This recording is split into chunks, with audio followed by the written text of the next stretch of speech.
right, we are live. Good. All right, Shalom.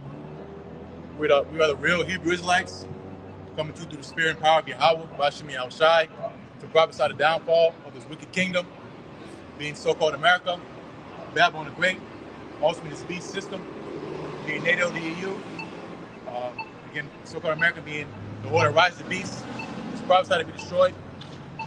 First and foremost, we're going to give all praises to Yahweh, Bashim, Yahushai, Bashim, Kakudash. Double honor to the elders and apostles of Great Millstone. Peace and blessings to the elect of Israel. So with the brothers here in G-Mas Raleigh, we're going to come and do what we do best, prophesy, man. You know? So we'll go ahead and start with the counsel of the wicked, which going to being prudent. As the Lord said, He raised up watchmen unto the house of Israel. What are we supposed to be looking out for?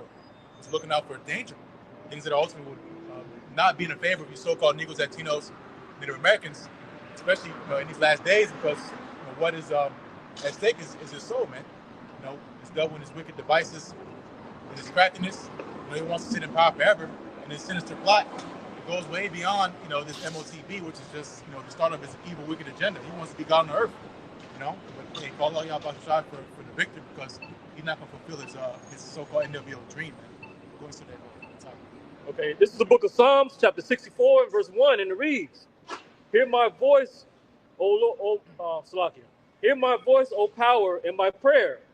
Preserve my life from fear of the enemy. Yep. And again, going to an enemy, you go into nature, you don't have to be taught, as far as the lamb or the deer, what is your enemy. A bear, you obviously run from it, man. If a bear wasn't a bear, it was going to eat you, man. So again, going to the laws of nature, everything has a counterpart. Good and bad, light and dark, good and evil, man. Going to again, who's in power? The man of sin. Job 9:24, the earth's been given into the hand of the wicked. Who's the wicked? Malachi 1:4. It's Esau. And Esau will be in power in these last days in the form of the modern day Roman Empire, which is here today in the form of NATO and EU and so-called America. So preserve my life from fear of the enemy. All right? Again, who's our enemy? Esau. Because why? What does he want to do? He wants to cut us off, man. Be his crafty counsel. What? Hide me from the secret counsel of the wicked, from the insurrection of the workers of iniquity. Yep. So hide me from the secret counsel of the wicked. Because you go into, what this devil likes to do, he likes to operate under the radar. To get his subtlety. Because when he wants to do something as evil he's about to do, you don't want everybody to know what he's doing. That's one of the laws of power. You conceal your plots and plans, man, from the enemy. So Esau, being a cunning hunter, he's hiding and preserving his plans from the mass population. Because why? Because if they knew exactly what he wanted to do, he threw it on them all of a sudden, people wouldn't accept it. But slowly but surely, in the form of gradualism, like you see, you go into the analogy with a frog in boiling water, they get complacent. And the warm water, once it turns boiling, they don't know the difference, man. Before they turn into a frog soup. And that's how it's going to be with you people when this NWO agenda is really full-fledged, into fruition, man. Go ahead.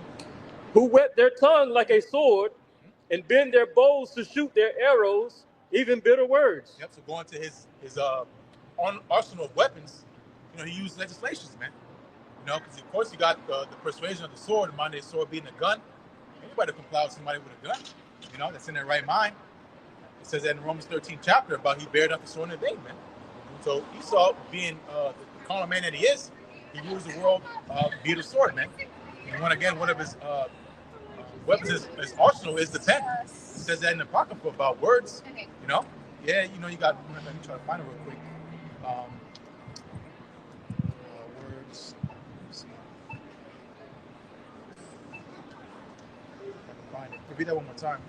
Okay, this is Psalms chapter 64 and verse 3.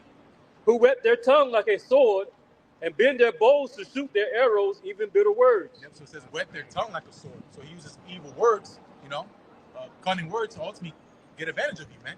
It says that in Psalm 55, about his words being smoother than butter. Read that real quick.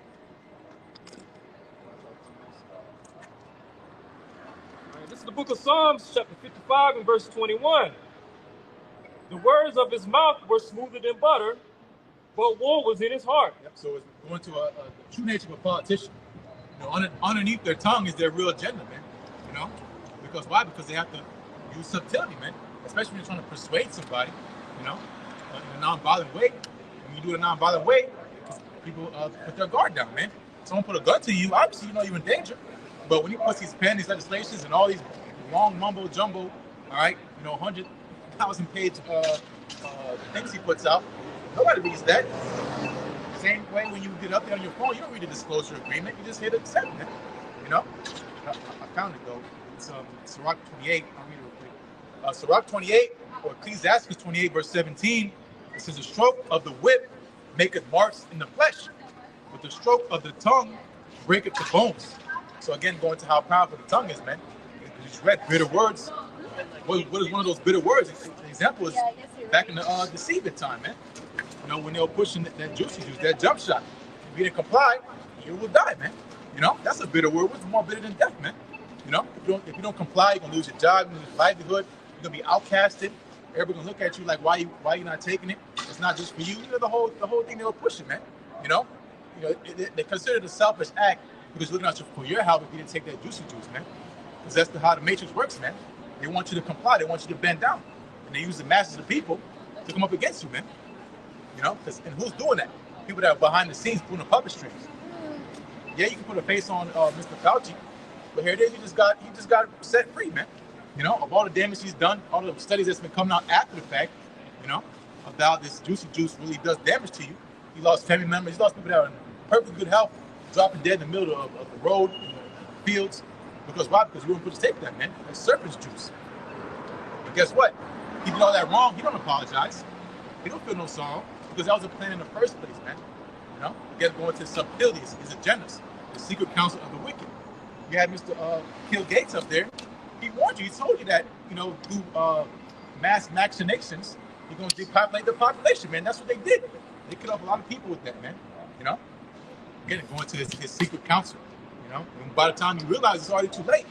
You know, but that's why again the Lord has set up watchmen, man, to warn you to blow the trumpet, stay away. Like going back to nature, man. You have certain birds that make noises, certain noises when they say, "Oh, it's a tiger." All animals know, "Oh shit, that's a tiger." You know, tigers are, you know, whether you know it or not, their camouflage is perfectly set up for who they hunt, man. Because the animals they hunt are deer. You know, they're colorblind in orange, man. They can't see orange. So pretty much he's black and white when he's out there crawling and getting low, you know? So again, who warns them? Someone that's in a high vantage point. The birds start chirping, all right, to get you out the way, man. But what are people doing? They're just hanging around, you know, complacent as can be.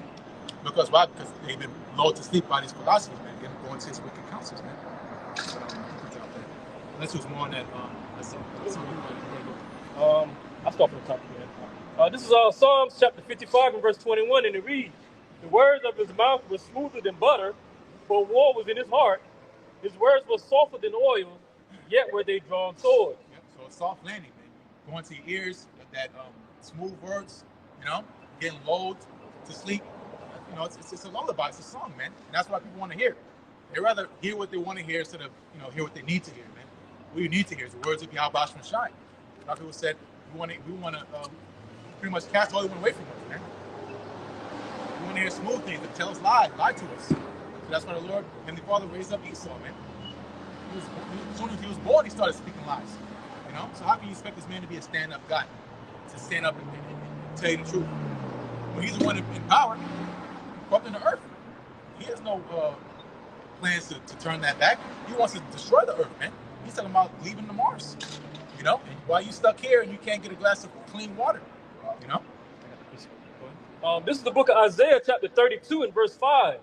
The vile person shall be no more called liberal, nor the churl said to be bountiful. Yep, because when you think about so-called America in the past, the land of freedom, you know, land of liberty, it goes into their home of the brave. What's that shit called? What's the song called? It's His land is my land. Oh. Yeah, the national anthem. They're always pushing propaganda of this place being an upright place. You know. Yeah. Because why? Because that's, you know, in the origins of so-called America, you could say, besides the onslaught and the stealing of the land, you know, the so-called Negro Latino man, you know, so white man Esau, he did stand on some, to a small sense, biblical principles. You know, just look at how women dressed in the 40s.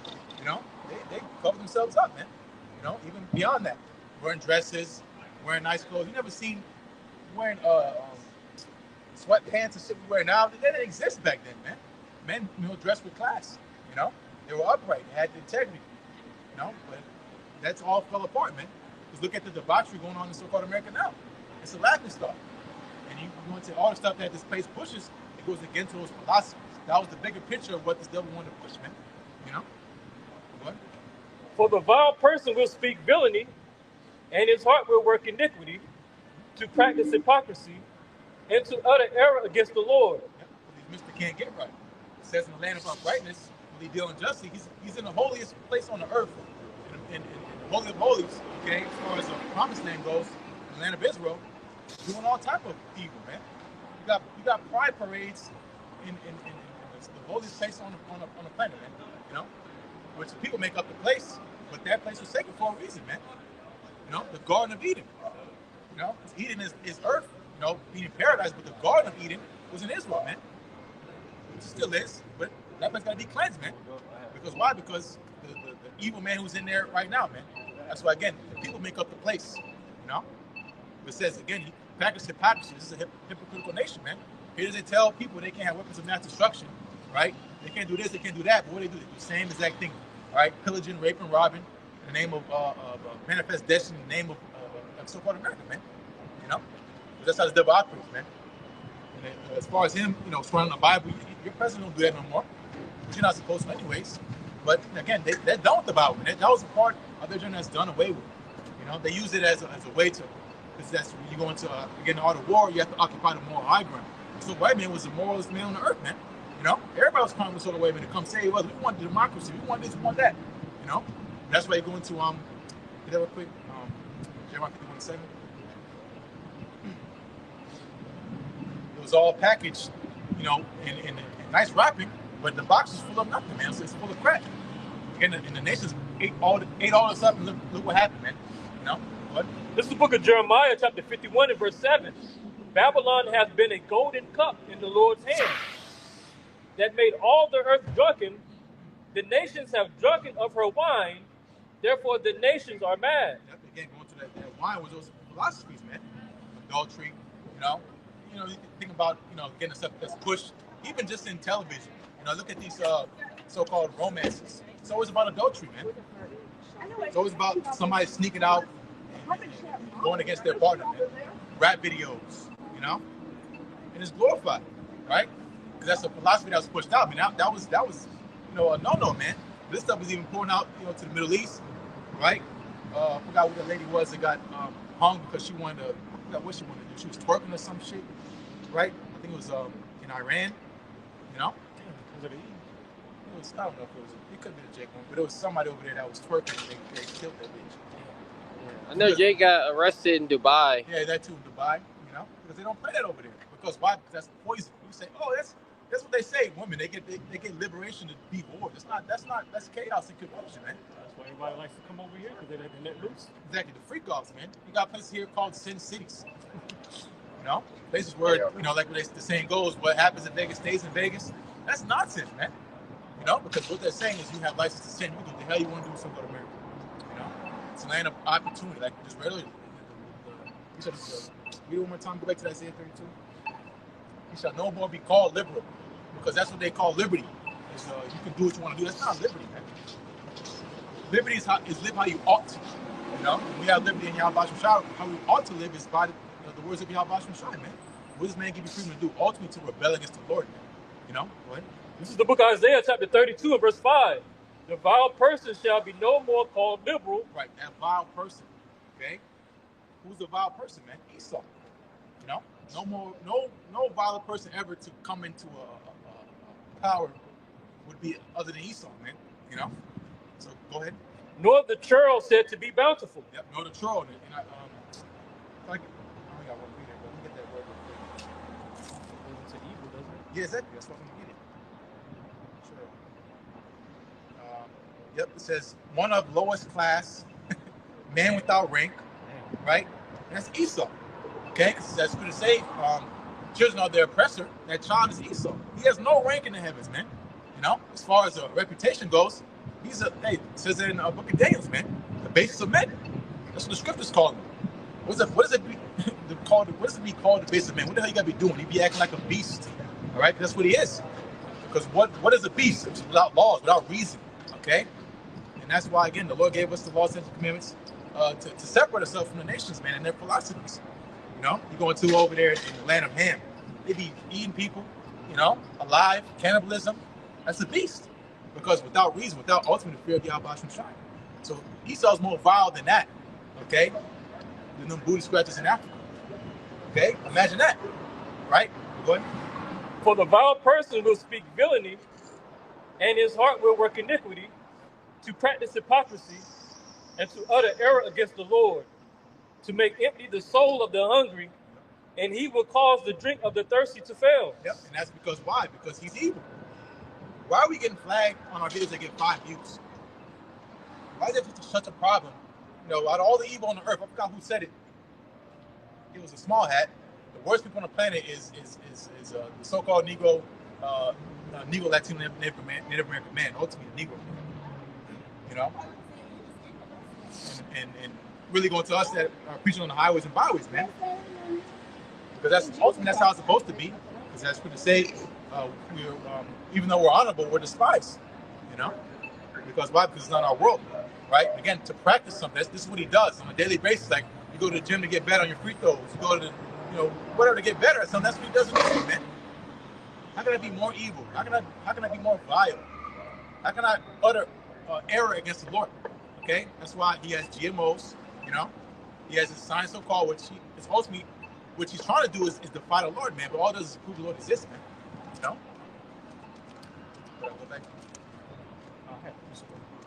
Micah 2 and 10. Okay. No, Micah 2 and 1. This is the book of Micah, chapter 2, verse 1.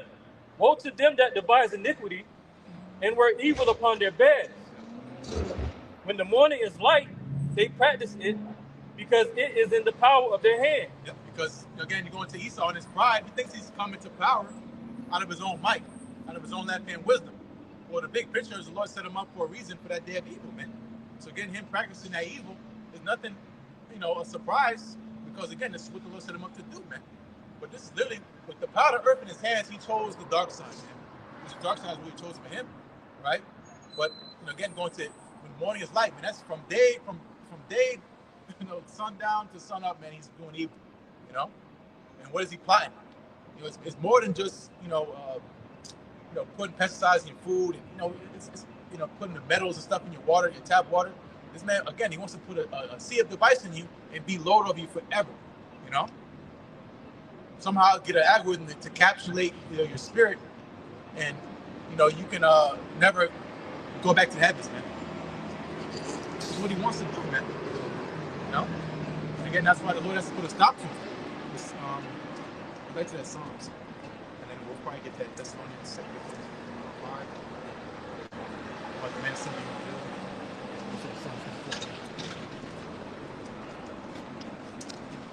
This is the book of Psalms. Let's read verse 2. Okay. This is the book of Psalms, chapter 64, verse 2. Hide me from the secret counsel of the wicked, from the insurrection of the workers of iniquity. Yep. So again, the secret counsel again is his secret plots, man. Ultimately against the righteous. Okay. You know, and that psalm is you know, it's a cry, man. And that's what we're crying, man. Again, because who, as far as us in the physical, who's gonna stop this? If you think you're gonna grab enough guns and bullets to overcome this dude, you know, you're sadly mistaken, man. You know, you're also wasting your time. You know, because again, how we're gonna become a carnal man is through the spirit, man. Being spiritual. That's to say though we walk in the flesh, we do not war through the flesh. You know, our battle's not physical. Our battle's spiritual. Okay? The Lord, he can fight all our carnal battles, man. We gotta remain spiritual. Because that's how you play into his game.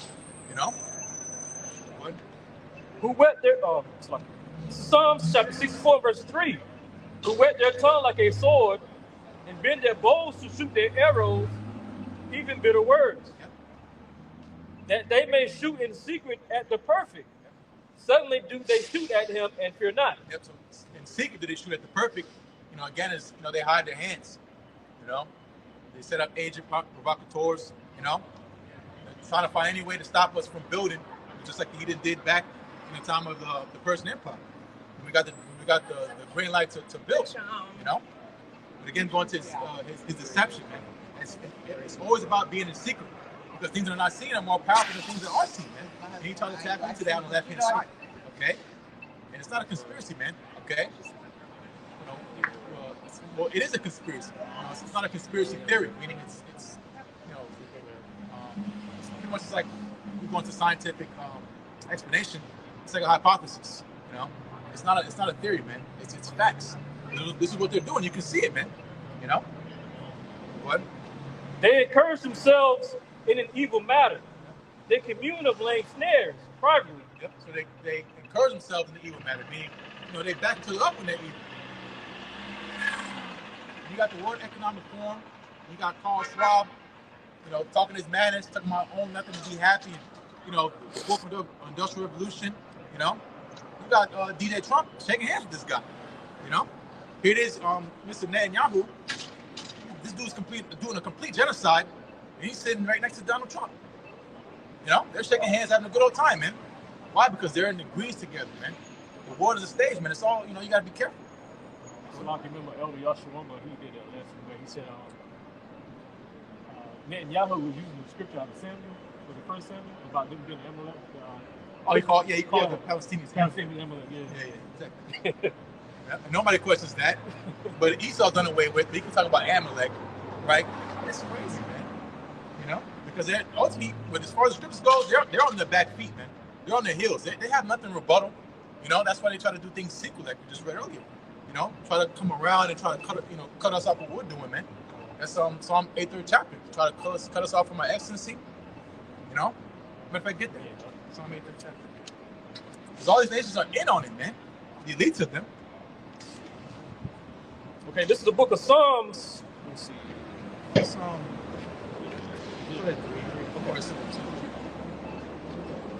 Yeah, sorry. This is the book of Psalms, chapter 83 and verse 2. For lo, thine enemies make a tumult, and they that hate thee have lifted up their head. Yep, lifted up their head in pride. Those that hate the Lord lifted themselves up in pride, man. And starting first with Esau, Edom, but all these nations have taken on that unity, man. Again, starting with the elites, really, where all the money's at. But they have taken crafty counsel against thy people, and consulted against thy hidden ones. Yep, so crafty counsel, meaning it's really thought out. This isn't something they just talked about at the barbecue, at the barbershop, like Jake do. This is real thought out, thorough, plot, man, to destroy you so-called niggas, Latinos, Native Americans, man. They know the example of how the Lord did Pharaoh, and it was getting to a point where Pharaoh couldn't ignore the Israelites no more. And he said, let us deal with them wisely, right? He gave them more work to do, That's dealing wisely, man. And again, going to Jacob, giving them more distractions, man. Giving them more stuff to get themselves in trouble with. Dangling that piece of cheese in front of them, a little bit of paper bag money, That's trying to cut us off from our ecstasy, man. Trying to hide the word. Corrupt and what's honest. Again, send up false prophets and teachers and agents, man. Trying to trap Jacob away. Because they know Jacob's looking for answers. Suffering identity crisis. They don't know who the hell he is. And they pray upon them. Again, going to that crafty counsel, man. What? Psalms 83 and 4. They have said, come and let us cut them off from being a nation, that the name of Israel may be no more in remembrance. Yep, and that did happen for a time, man. It says in Jeremiah, or the story of my heritage, it's talking about, Nebuchadnezzar and Babylon back then, but it's filled with Esau, man. Because it's the only captivity where we totally forgot who we were. We lost all remembrance. Might have been pockets of some of our forefathers that knew, but they didn't have the whole truth. But again, going to us being cut off is ultimately that connection with our Heavenly Father, man, who's on the gun's son, Yahweh Shai. And communication, which which, in time past was a temple, was a physical temple. Now the temple is us, man. That third temple. It isn't made with man's hands, man. That's why they can't stop this thing. Because again, what can you fight physical weapons with to attack spiritual? The angels and things that are not seen, man. It's not gonna work. You're gonna shoot a missile at the Heavenly Father. You're gonna shoot a missile at the fathership that Yahushua gonna pull up on. It's not gonna work. Okay, they're gonna damn sure try, man. But again, that's why I take it out as being spiritual, man. It's spiritual. Trusting in Yahweh Shai. We don't have to lean on this dude no more. We get by and we satisfied with our daily bread, but we don't look at forward ourselves in this world because it's not our world, man. And again, we know this place is cursed. This place is cursed. It says like, what's your name? 719 BC. Yeah, get the person.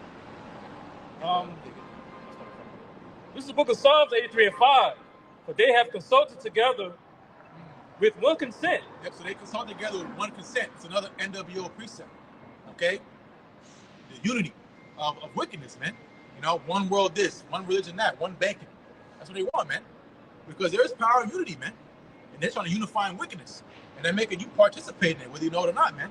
You put on the mask and being 6 feet as you participate in their wicked rituals, man. How much more taking that see it, man? It's a blood sacrifice, man. All right? And again, going to the elites, they're not fighting at the table, man. They're sitting on big round tables, behind the scenes. They know exactly what's going on, man. That's why again, Heavenly Father, who's on Begun Son, is gonna throw a monkey wrench, man. Throw a curveball. Before I get that joke, man. He disappoints the devices of the crafty. They can't perform the enterprise. It's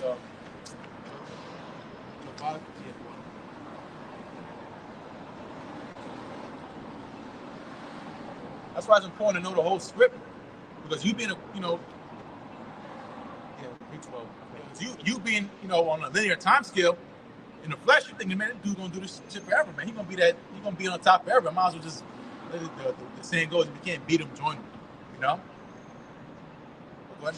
This is the book of Job, chapter 5 and verse 12. He disappointed the devices of the crafty, so that their hands cannot perform their enterprise. Right, so how's the Lord going to disappoint the devices of the crafty, like he did with the Tower of Babel, man? He's going to confound it. It's not going to work. Isn't it going to Daniel's 2nd chapter about that statue, where the toes were, the iron mixed with miry clay, it's not sticking together. It's not going to work. It's going to crumble. It sounds good when he speaks it, but it's because the Lord is motivating him on the left-hand side for his agenda. Esau's willpower, you don't have it, man. It's the Heavenly Father that's pushing. It says the king's heart in the hand of the Lord. You can devise your way. You can plan weeks ahead, but it's the Lord that directs your steps, man. And you're falling right into His trap, right? But read the next verse. Yeah. Job 5 and 13.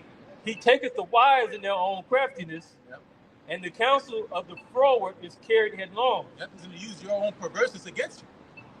He's going to use your wickedness against you. It's also going to be against yourself. All the plans and things you've been doing behind the scenes, digging that pit to trap, the masses, also trying to get the elect. You're going to fall in that pit. What's that pit? You're going to slavery, man. All right? Pit is, the grave, death, right? But that's going to be a favor for you, Esau. That's a favor. That's where they blow themselves off the map, self-deleting themselves, That's how Esau is, He's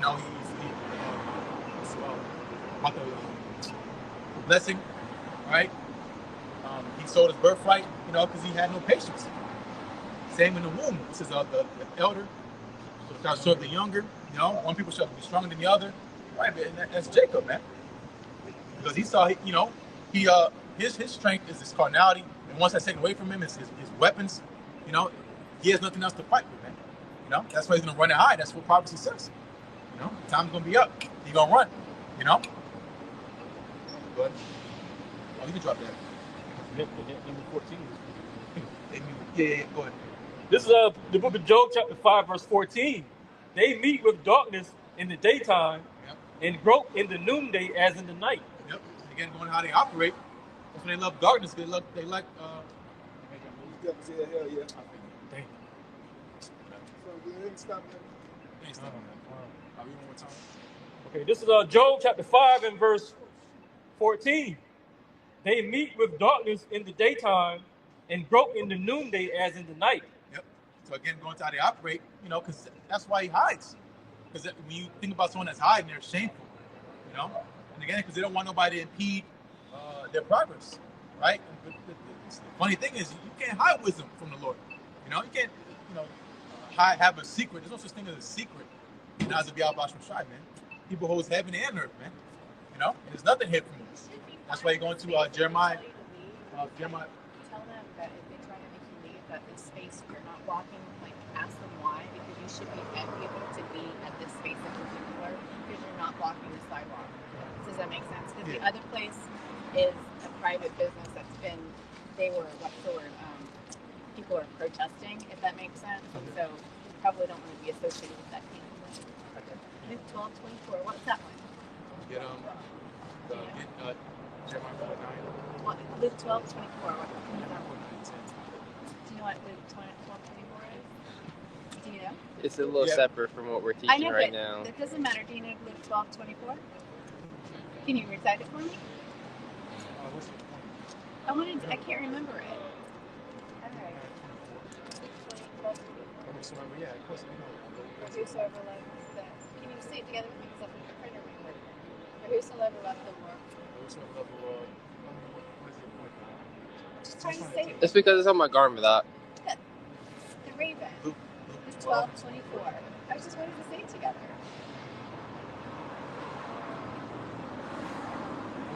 Give us a second. This is the book of Jeremiah, chapter 49 and verse 10. But I have made Esau bare. I have uncovered his secret places, and he shall not be able to hide himself. Yeah, exactly. So Esau going to him being bare means being exposed, right? So he can't hide his plans no more, And again, going to him being exposed is a sign of his judgment. Because when you're exposing, your plans are exposed, what can you do? So that's what Revelation 12:12 comes into place, Being him, his time being short, he's enraged, right? Sorry. But that I thought she said Luke. I thought she was trying to quote whosoever. I forgot how it goes. The one that was quote. John 3:16. Yeah, John 3:16. That's what I thought. I thought she said Luke 9:24. I was like, where are you trying to go with this? Because I know she was trying to do some Christian shit. Yeah. But whosoever save his life shall lose it. I don't know what she's trying to do. Yeah. But that's where your treasure is. That's where I don't Yeah. She saw my garment. She came out of nowhere though. But yeah, bro's got it. That's why I didn't want to. Yeah. It's not time. This is the book of Jeremiah, chapter 49 and verse 10. But I have made Esau bare. I have uncovered his secret places, and he shall not be able to hide himself. His seed is spoiled, and his brethren, and his neighbors, and he is not. So again, going to him being cursed. He's come to that remembrance that he's been cursed. Right? He's cursed from the earth. That's why the earth's not giving forth his increase.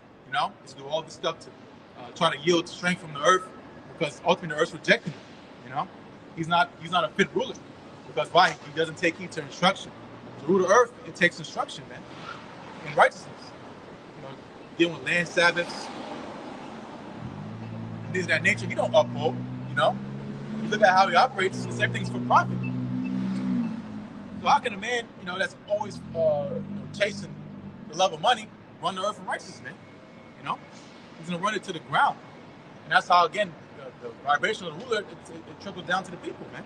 That's why everybody else is greedy and covetous, right? They don't care about the environment, right? Find all these T-shirts to wear 2 or 3 times, and they end up where in the landfill, and all that stuff, all those chemicals used to make those T-shirts. Where are they now? It's in the waters, man. What? That was fine. It's not.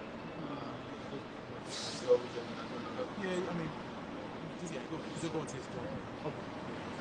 This is the book of Jeremiah, chapter 49 and verse 11. Leave thy fatherless children, I will preserve them alive, and let thy widows trust in me.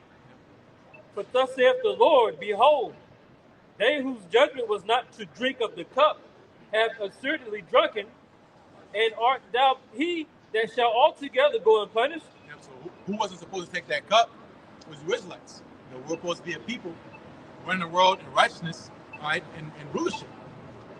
Being a people of the Lord's perfection. You know? But what happened? We fell from grace, man. And the Lord sent a captor to capture us and put us in slavery, man. You know? So the punishment. You know, so again, the Lord didn't intend from the beginning, which, you know, he did, you know, as far as the bigger picture.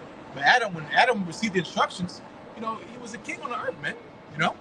He named all the fishes, he named everything, man. And he had dominion over those things. You know, but now, you know, you walk past certain animals, they bark at you and shit. Bugs, you got mosquitoes biting you. That's how it was. That's how it was in the beginning, man. You know, wasps. You know. But now look at us, man. Because of the fall of Adam, and that's what Ezra's crying about. You know, because when Ezra fell, it wasn't just him; it was all of us, man. You know? And then going to Esau, if we drunk the cup, whom the Lord loves. How much more, you know, our enemies, man, who the Lord hates. You're going to drink that cup for sure, man. I mean, your punishment's not going to go undone. The Lord is keeping tabs, and guess what? Your time's up, man. You know? What? Thou shalt not go unpunished, but thou shalt surely drink of it. Yep, and that's what they're terrified of, man. They put all this, you know, evil and wickedness on the earth. You know, they're afraid that they're going to have to eventually pay for it, man. Stuff they did, you know, to the Lord's people. Because in the apple of the Lord's eye, man, they're afraid of, you know, get back and revenge, right? And that's why, you know, that in times past, when Jay started rising up, what they do, they quickly try to take it out, man. Because why? Because they're scared of their judgment, man. They know they've done wrong.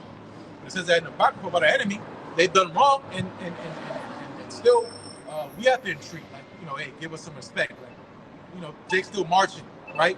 We got to plead our cause. Right? But again, going to Heavenly Father, Yahweh Shai, again, he's going to truly give the punishment that he deserves, man. Which hardcore slave and eventually being a no people, man. Get him out of here. Leave that there. Let's listen to someone else.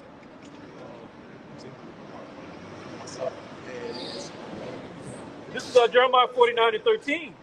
For I have sworn by myself, saith the Lord, that Bosra shall become a desolation, a reproach, a waste, and a curse, and all the cities thereof shall be perpetual waste. Yep, so the Lord sworn by himself, meaning he don't need nobody to co-sign. You know, we forgot, you know, we lost our way, but the Heavenly Father didn't forget what he said against the evildoers, man, Esau, deceived the wicked, right? In the cities, everything's gonna be done, man. Again, he's a cursed man, right? That's why, again, going to his deception, he wants to trick everybody to believe that he's so righteous, man. He's benevolent. He's all for the people. You know, and that's how they come and present themselves, man. You know, they're just all the scholars, you know, the saints, all, you know, that's why he did with the images, man. Because why? He wants an authority seat. Because if you're a children of God, nobody can sin nothing against you, man. That's why they want to occupy that land so bad in Israel. You know? Again, the Lord's going to root them out, okay? Because again, why? They're being exposed. People are sick of it, man. As we read in Jeremiah 51:7, the nations, they're trying to circumvent this man because why? Because they know he's no good. You know, and eventually going to lead to a physical conflict, which was prophesied in the Bible as the third woe. Okay. Okay. Is that still time? Never heard of the Lord. Okay, you go ahead. Okay. This is Jeremiah 49 and Jeremiah 49:14. I have heard a rumor from the Lord, and an ambassador is sent unto the heathen, saying, gather ye together and come against her and rise up to the battle. Yep. And that's what's happening, man. Okay, and the rumor is ultimately inside information, right? And what's the rumor? Again, these nations are gearing up to fight the horde, man. Being so-called America. Even its own allies, it's in the Bible. Revelation 17th chapter. Yeah, Esau hate the horde, man. You know? Because why? Because, you know, this woman, again, that was sold to them, you know, she came off pretty, right?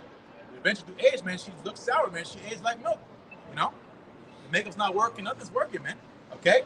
So-called America doesn't have that tingle no more. Okay? And everybody's running as far as they can from it. You know, besides you know, dumb so-called Negroes, Latinos, Native Americans, man. You want to flood here and cross the border. For what, man? You know, for a better opportunity? You better off staying in Mexico. better off staying where you came from, man. Especially in so-called America, it's going to be the worst place to be. Concerning prophecy, right? Again, what's being the rumor is, again, these nations are getting ready for war, man. Right? What? You got some?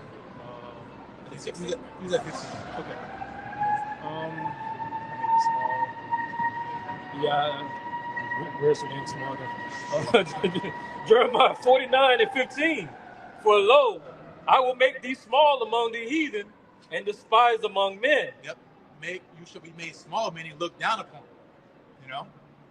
And making you small among the heathen, again, that reputation is gone, man. That same weight you held, 50, 60 years ago, coming out of World War II, it's gone, man.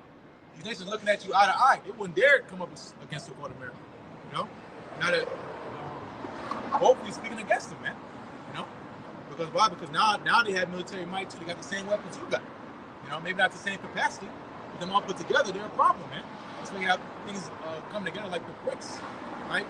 What's the average so-called person what the BRICS is? They don't know what that is, But again, don't get too confused with that too, because again, it's a world system. But again, the spirit is that the nations are getting ready to come up against so-called America, man. Even if they don't want to, right? Go ahead.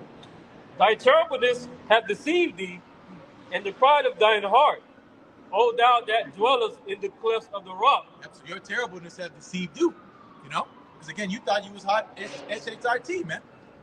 Going around, seeing everything as a nail, you being a hammer, bashing everybody on top of the head,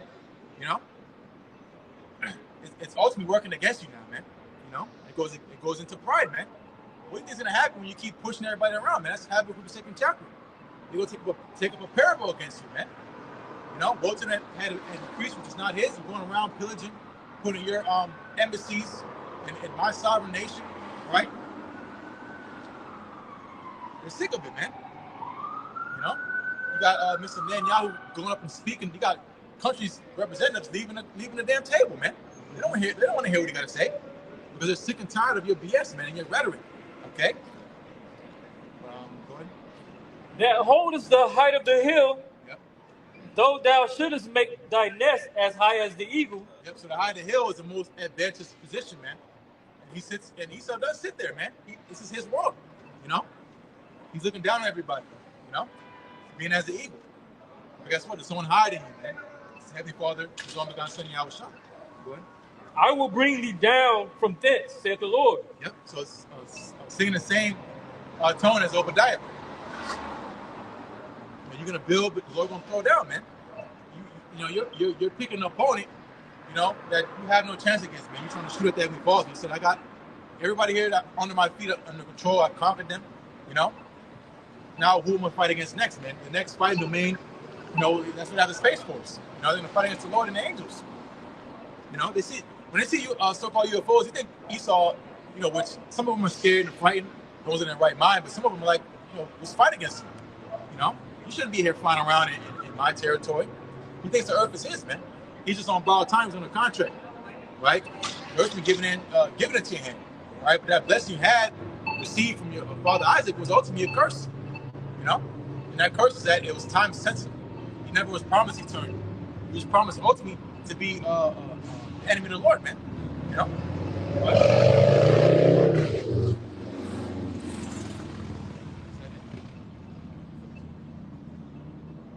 It's not there. 17. Go back to This is the book of Jeremiah, chapter 49, and verse 17. Also, Edom shall be a desolation. Yep. Everyone that goeth by it shall be astonished, and shall hiss at all the plagues thereof. Yep. And when has this been fulfilled, man? It hasn't, man. It was a future prophecy, which is going to be fulfilled in this time, man.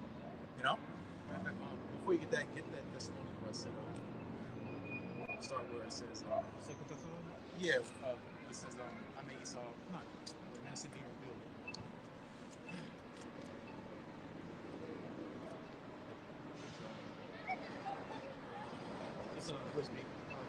Okay, this is the book of 2 Thessalonians, chapter 2, and verse 8. And then shall that wicked be revealed, whom the Lord shall consume with the spirit of his mouth, and shall destroy with the brightness of his coming. What does it mean to reveal something? ultimately make it manifest, make it seen, make it clear, right? And ultimately, with the elect, that's it's ultimately who's made clear to. Because everybody else are going to be see to take that SHIV, man. Because of fear, because of uncertainty, because of doubt, man. And not staying upon Yahweh Shai, they're going to trust in oppression. Because that's what you're doing. You take the device, you trust in oppression. You trust in your ruling body, your so-called government, to be benevolent in your favor, man. It never works out that way, man. You give up your rights for a little bit of protection. Ultimately you're setting yourself up for failure, man. Yeah. Read it again one more time. This is the book of 2 Thessalonians, chapter 2, verse 8. And then shall that wicked be revealed, whom the Lord shall consume with the spirit of his mouth, and shall destroy with the brightness of his coming. Yep, so what's the spirit of the Lord's mouth? Is his servants and prophets, man. He spake from the world, since the world began, by the mouth of his prophets, right? Did not the Lord say the words to Isaiah, the words of your mouth shall be fired, these people would, we're revealing this man's plans, man, right? And as time goes on, again, he tells on himself. What's going to say his own tongue shall fall upon himself, man. The brightness of his coming is ultimately return, the physical manifestation, return of Yahweh Shai, man. Him coming in fiery vengeance to destroy those that know not the Lord, man. Heavenly Father. Right, boy. Even him whose coming is after the working of Satan, with all power and signs and lying wonders. Yep, some more insight. He's coming after the power of Satan, the left-hand side, to do left-hand miracles, right? Putting devices in people, to make them walk and stand. That's a left-hand miracle. Even today now, when you got certain practices in the hospitals, man, doing open heart surgery and stuff like that, that's a miracle, man. It's just holistic ways that you're not supposed to be opening your chest up and stuff like that, right? But again, going to it's ultimately his technology, man. His left-hand wisdom. That's what put him on a level, man. And that's what deceives and fools the people, man. Because you have power like that, you assume, hey, this man sent from God, man. Causing fire to come down from heaven, right? That's a miracle. Again, the stuff we deal with every day, this is not normal, man. Getting on planes, using your phones, driving in cars, right? The Lord lifted them up, man. It says in Daniel, now shall increase. Because why? The Lord, same way with Pharaoh, man. He raised them up so we can make them example, man. To show that I'm the living God, man. Ain't nobody got it like me, man. Go ahead. Verse 10, and with all deceivableness of unrighteousness in them that perish, because they receive not the love of the truth, that they might be saved. Yep, so again, going to what the Lord's program is, he doesn't want to save everybody, man. He wants you to be deceived. He wants you to be lost in the sauce, okay? As far as the our people goes, because he doesn't want to convert and heal you, man. Because you're the same people that were murmuring in the wilderness, okay? Mocking the Lord, pissing him off, okay? Same ones that some of you gave up Yahweh Shai, some of you killed the prophets, okay? Made their lives hell, okay? But ultimately, you're unbelieving people, man. People of no faith. So the Lord's going to leave you up to your own devices, man. So again, with all deceivableness, this man is slick, That's why we say we're not supposed to be ignorant of his devices, how he operates. He wants to trick you, man. You can't be believing everything you hear and everything you see, man. That's why you got to measure things up with the scriptures, okay? Because that's the only grounding, man. Our ground is in Yahweh Shai, man, that rock. Because if not, man, you're going to get blown away, man, with all the stuff going on. There's so many distractions, so many things going on. You get lost, man, okay? This is the book of Job, chapter 20, and I'll start at verse 3. I have heard the check of my reproach, and the spirit of my understanding causes me to answer. Knowest thou not this of old, since man was placed upon earth, that the triumphing of the wicked is short, and the joy of the hypocrite but for a moment? Yep. That's how it is, man. The triumphing means the victory, right? The short-term victory of the wicked is only for a moment, man. It's only a matter of time before you get brought down. And history shows you, man. This is secular history alone. All these empires of old, these great kingdoms, and their wealth and their influence, it's gone, man, washed away, and translated to the next kingdom that came into power, man. It's the same program, man. That's why we say Daniel 4:17, the Lord ruled from the kingdom of men. It's all about his program, okay? So their triumphing is only for a moment. A moment to us, it may feel like forever, but literally now as the Lord, it's literally a moment, like a blink of an eye. Okay? Because one day to the Lord is 1,000 years unto us. Remember that. What? Though his excellency mount up to the heavens, and his head reach unto the clouds, yet he shall perish forever like his own dung. Yep, so it means he's not going to maintain that altitude forever, man. He's not going to maintain that height of the hill. He's not going to ride, the clouds as far as his position goes, man. He's going to be brought down, all right? And again, you go into where he is right now, it's the decline, man. They want to say they're going up, it's going to be a golden age. It might be temporal, okay? Because you measure golden age by how much money you got in your pocket, man. That's how you measure it by. But this place is still full of evil and debauchery, okay? And perverseness. There's nothing gold about that, okay? You got people wearing women's clothes and they're full-grown men. There's nothing glorious about that. There's nothing gold about that, okay? Again, that golden cup, it's gilded. Gilded means it's plated, it's covered. It's not real. It's fool's gold, man. And you gotta sell yourself to that, man. Okay. What? They which have seen him shall say, where is he? Yep. So his reputation, all he's done, he's gonna be a nobody, man. The kid that was cool in school, you'd be like, man, what happened to that kid? He locked up or something. He's a nobody, man. There's a lot of stories like that, man. You're on top now, because again, it's a temporal thing. It's carnal. It's temporal. So as far as that's why Yahushua knew when he was tempted of the devil. He said, "Oh man, you shouldn't tempt the Lord your power, man." Obviously, he knew that within himself, there's way more better in store for him just being obedient with the Heavenly Father. Okay, there's nothing carnal you can promise a man that's full of faith because he fears. And the Lord said, the Apostle Paul in Corinthians, I have not seen nor ear have heard the things the Lord promises them that love him. What is love? Keeping up the commandments, obedience. Okay?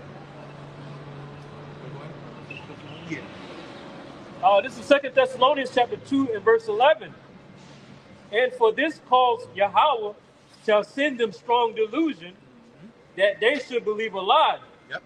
So a strong delusion. Okay?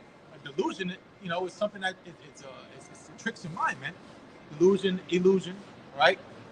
It warps your mentality, warps your mind, man. So a strong delusion is again, you believing in a fairy tale, man. That they may believe a lie, okay?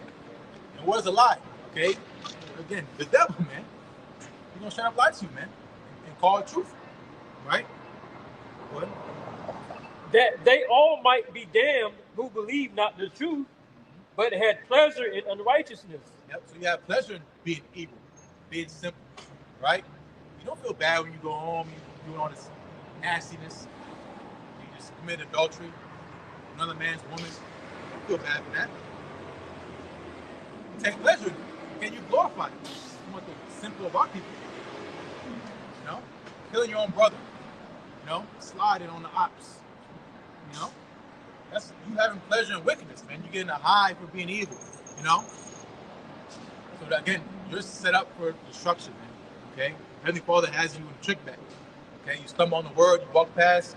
Yeah, it's not even going in your mind, man. But guess what? You've been marked. You want to get on the comment board and scoff. You might have heard about the Hebrew Israelites. Okay, you thought it was a fad. You thought it was NIGGA is crazy. Talking about the end of the world. Niggas been talking about the end of the world. All right? But that's going to the theme of the Lord, how he's going to come as a thief in the night. Nobody expects it, man. Perfect time to come in when people aren't paying attention, man. You people are not paying attention, man. All right? You got this great white hope, right? You niggas want to put your hope in everything except the Lord, man. All right? You're gonna get burned every time. And this time it's no different. You got Nero back in office. Okay? He's going to burn Rome and blame it on you. All right, he's already wrapping you niggas up in boatloads, all right, in caravans. What? Verse 13.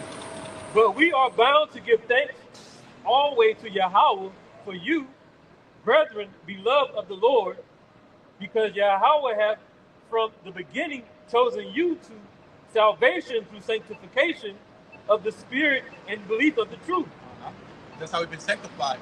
Set apart is by the truth. The knowledge and wisdom of the Lord. Okay? The true baptism. Right? The washing of the word. The washing by the word, man. So again, the Lord had a bigger picture for us. We might have had plans, as far as our own accord, what we want to do with our life, but the Lord had otherwise, man. He set us in order and woke us up to his knowledge and his truth, man. And it's not just something to say, oh, yeah, cool, I know about the truth. Nah, man, the Lord, he gave us a task to do, okay? He gave us a duty to do, okay? He chose me to serve him, man, you know? But you can leave that there. Go back to that one song.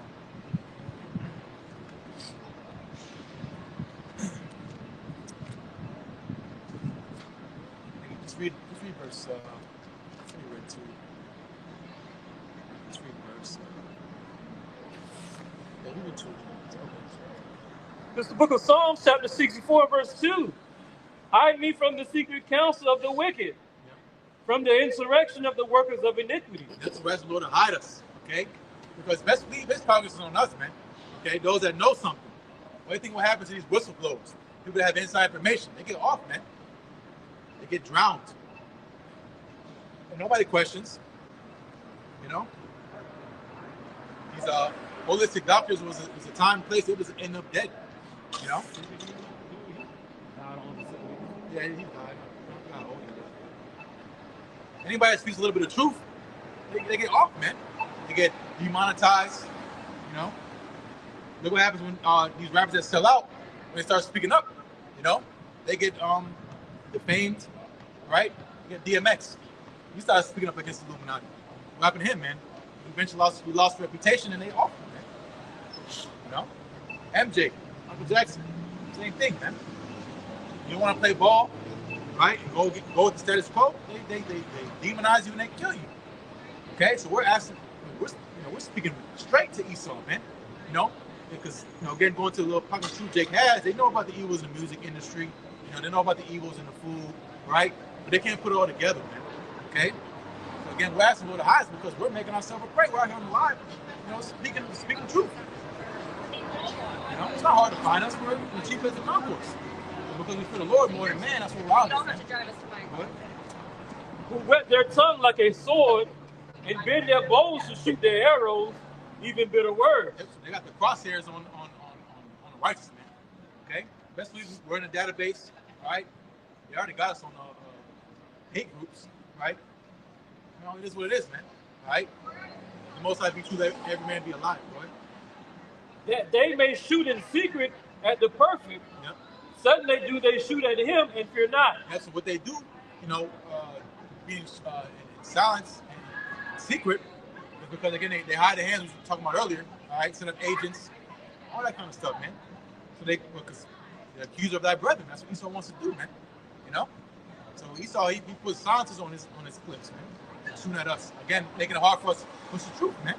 Eventually, when the time will come, we'll get famine in the word, which the Lord will do that, man. That's not gonna be Esau, but they encourage themselves in an evil matter. They consume of laying, they commune of laying snares privately. Yep, so a snare is something that's hidden. And privately setting a snare, man. Again, this new global financial system is going to be a snare onto you, man. Because why? Because, again, that MOTB device, man. All right, everything's going digital, right? They're luring you in with money. You can get a chance to get rich off these cryptos and participate in these markets, right? That's the bait. So you get hooked. You're like, damn, I'm going to give this lifestyle up, you know?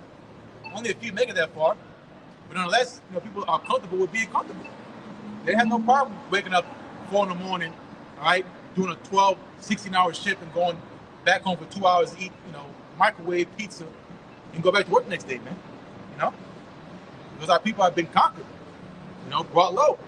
The Lord raised up men, man. Lord. They say, who shall see them? They search out iniquities. They accomplish a diligent search. Yep, so again, going to him being deep, okay? That diligent search in evil. This man's a mad scientist, right? Again, only a devil would, again, do the stuff he does, man. In labs, trying to find ways to take away the God gene, How do I stop people from having faith, And he's just trying to find some mathematical formula to do that, man. Messing with your DNA, right?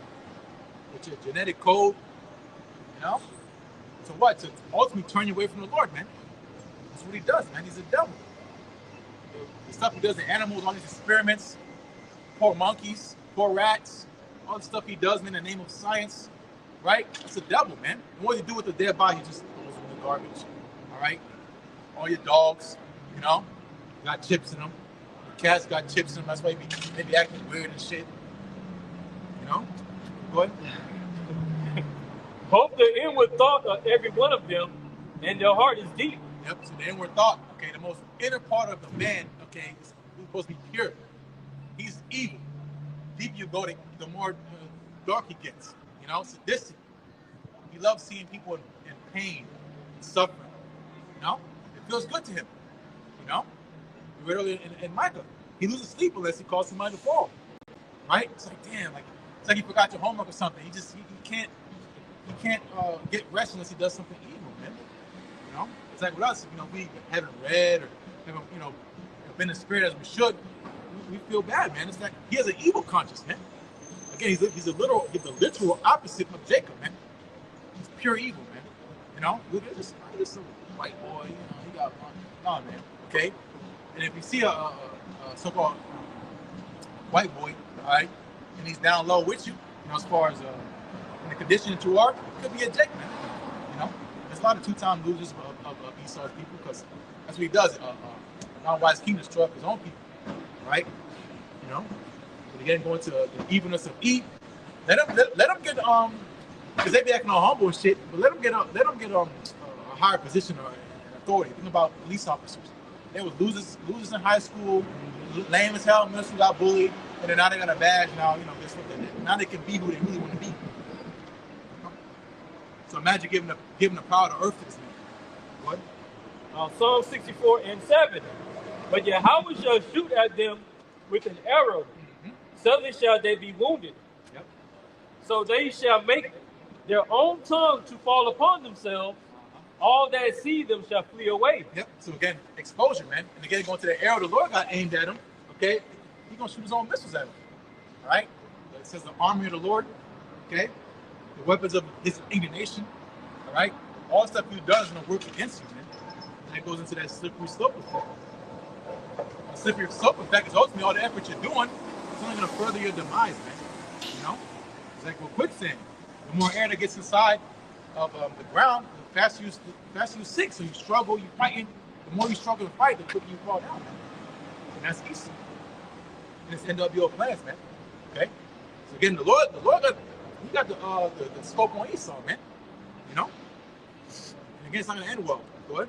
And all men shall fear, and shall declare the work of Yahweh, for they shall wisely consider of his doing. Yep. And that's why going to get the judgment that's to come. You know, just like what the Lord did with ancient Egypt and Pharaoh, you know, the nation's gonna be in fear again, man. You heard what the Lord did to somewhat America, what he did for his chosen people, right? That praise and fame is gonna come around, okay? Because why? Because again, the Lord's judgment is gonna be manifest. It's gonna be plainly seen. And where'd you hear it first, man? Here, speaking of Apostle Mills on down, man. You know, it's only a matter of time. Okay, so you're gonna see it's gonna be something physical. Okay, the Lord's gonna bring this place down again, just like he did ancient Egypt. The only thing under the sun, right? That's verse 10. Go ahead. Verse 10. The righteous shall be glad in the Lord, and shall trust in him, and all the upright in heart shall glory. Exactly. Because again, it says, righteous shall rejoice when you see the vengeance. Get that real quick. Yes, Psalm 58.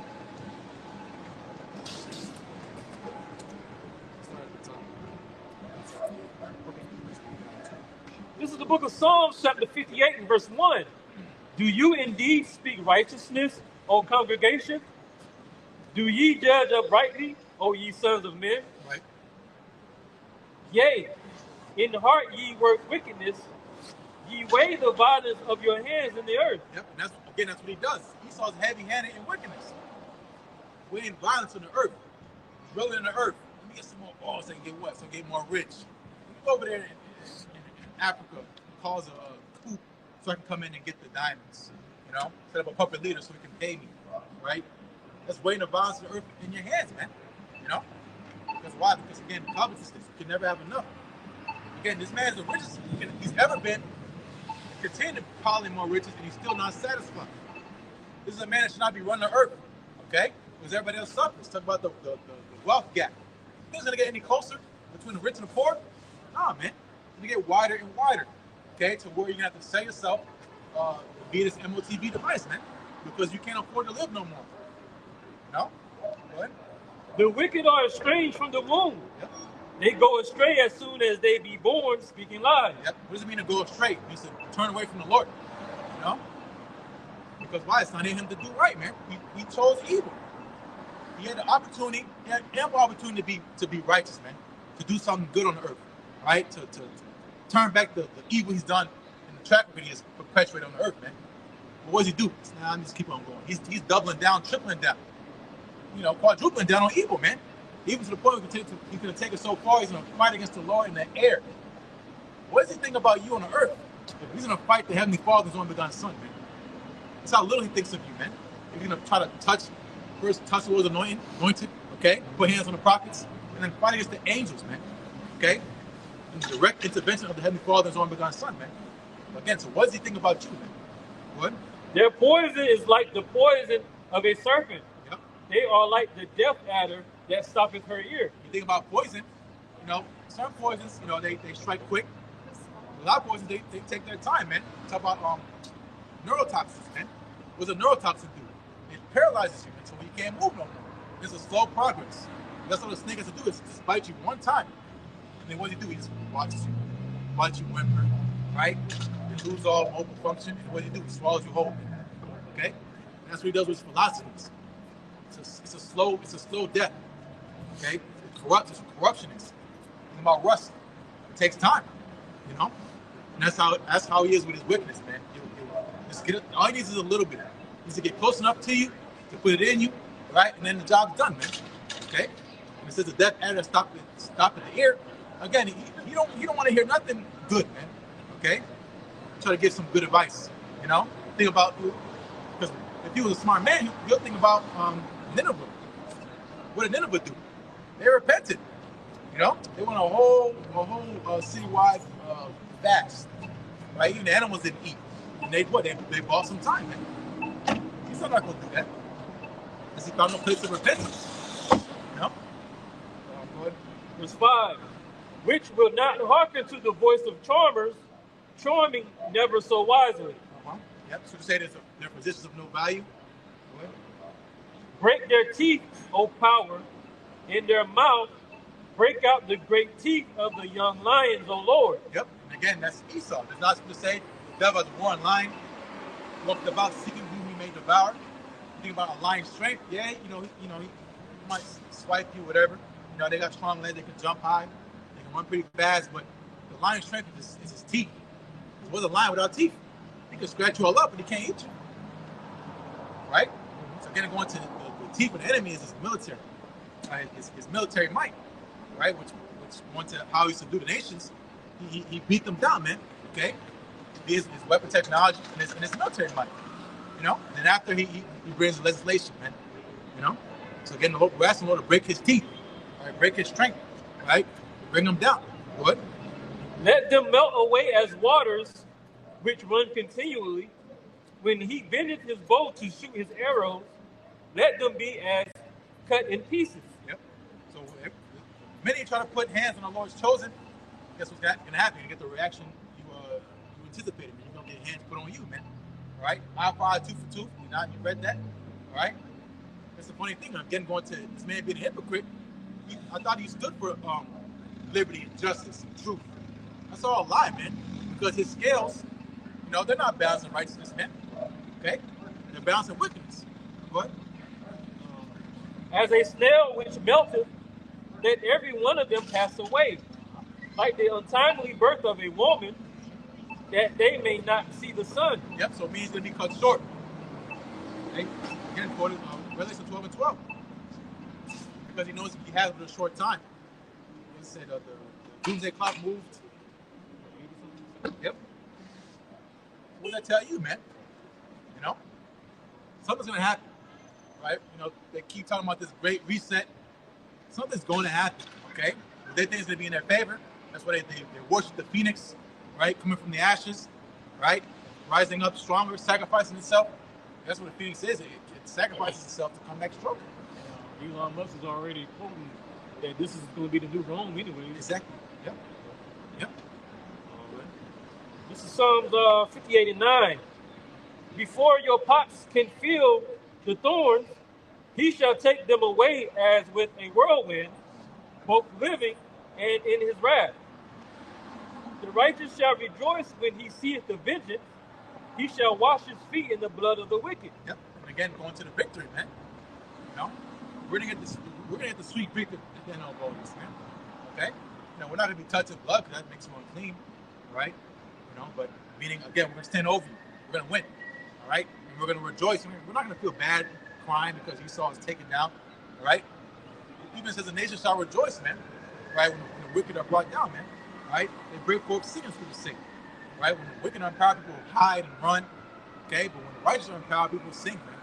Because why? Because finally they can live in peace, right? That's what most people want. They just want to chill. Nobody wants to be, bothered. They just want their own spot, to be prosperous in their own little corner of life.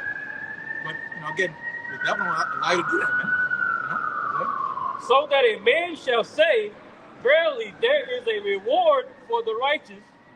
Verily he is a power that judges in the earth. Exactly. That's what people think. The Lord's just, he got something better to do. He's just completely turned away from the earth, or people just think he don't exist, period. Scripture say he's a power that hides himself. Because again, the same way you try to hide yourself, in the left-hand side and conceal your plans, the Lord does the same thing on the right-hand side, man. He hides himself from you, okay? Because you can't behold his majesty, So you out here doing the hell you want to do, man, being a bastard. You're not being corrected, okay, as a son should, because you've been rejected. The Lord ain't dealing with you, man. So again, going to that reward, it's going to be your destruction, man. Everybody's going to get a reward, whether it be for good or for evil. That's how the Lord does it, man. The Lord's got you saved for a special purpose, man. You go ahead. Okay. I think it's a quick one.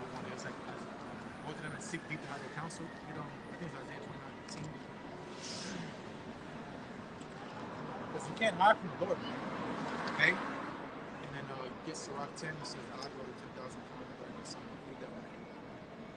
This is the book of Isaiah, chapter 29 and 10.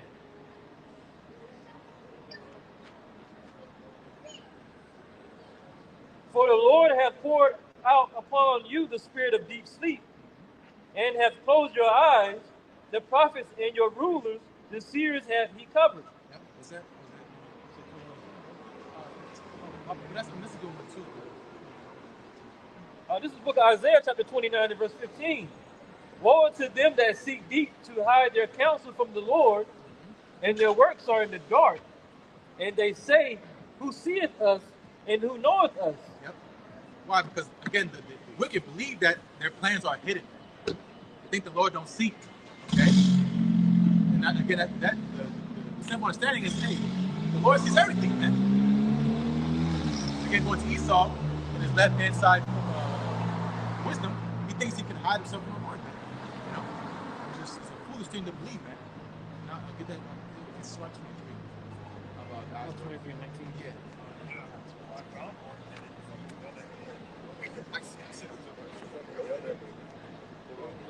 I don't know. Hold on.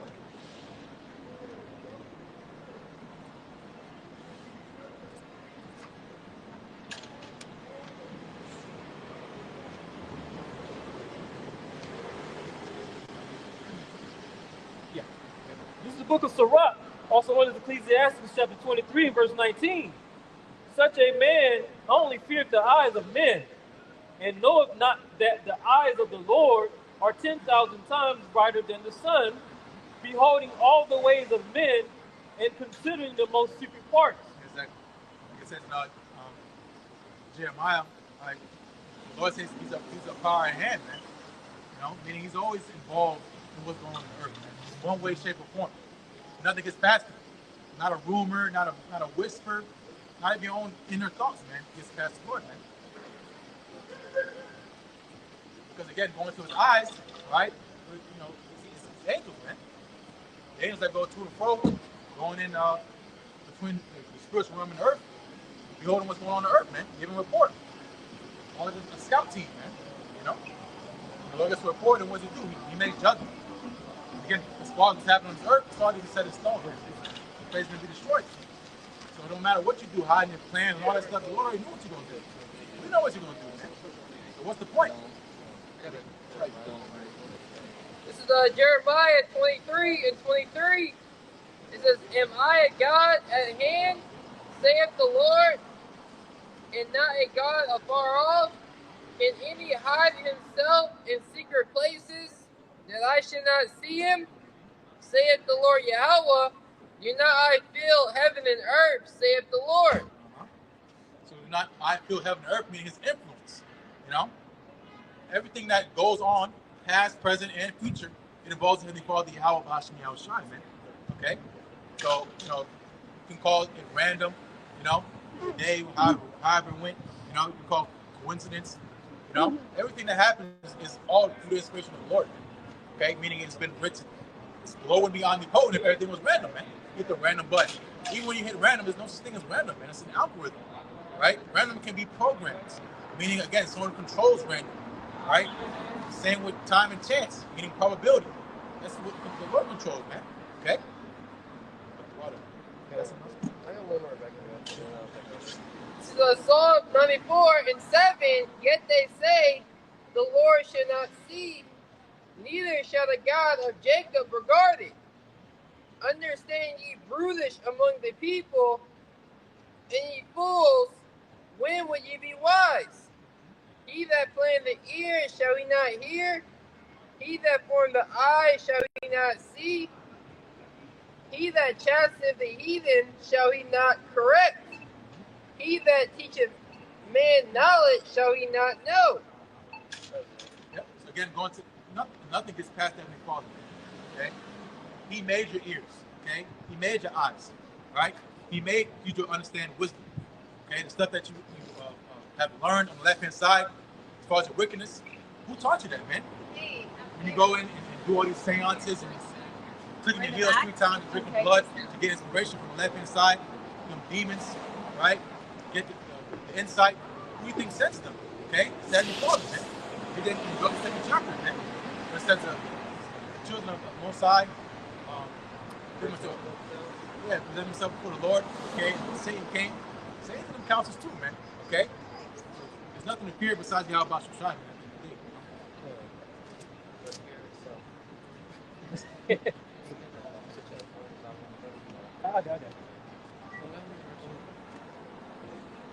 Just come back after.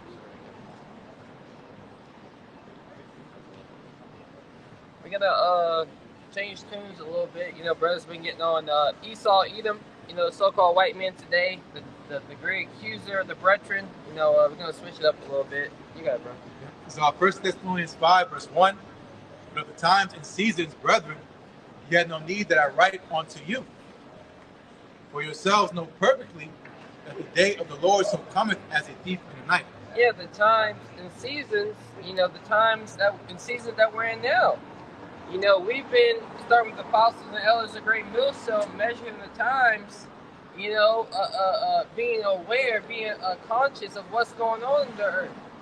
You know, when these major events such as C-19, you know, when it was being spoken about in China, and then when it inevitably came to America, we weren't in fear and all troubled.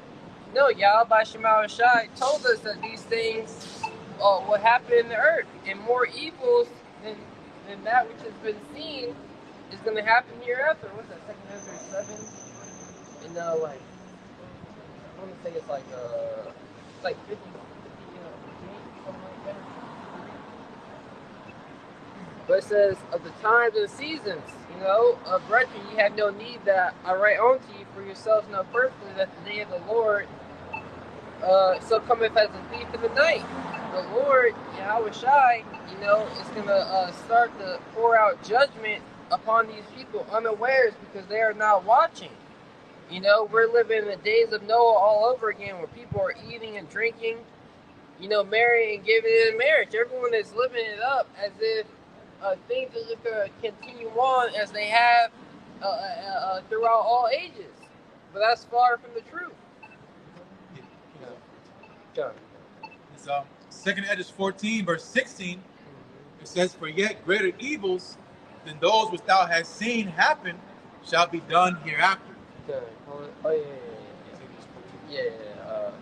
Read it again, man. Yep. Second Edges 14 in verse 16, it says, "For yet greater evils than those which thou hast seen happen shall be done hereafter." Come on. Yep, even greater evils. You know, greater evils, like second Edges, greater evils are coming to the earth.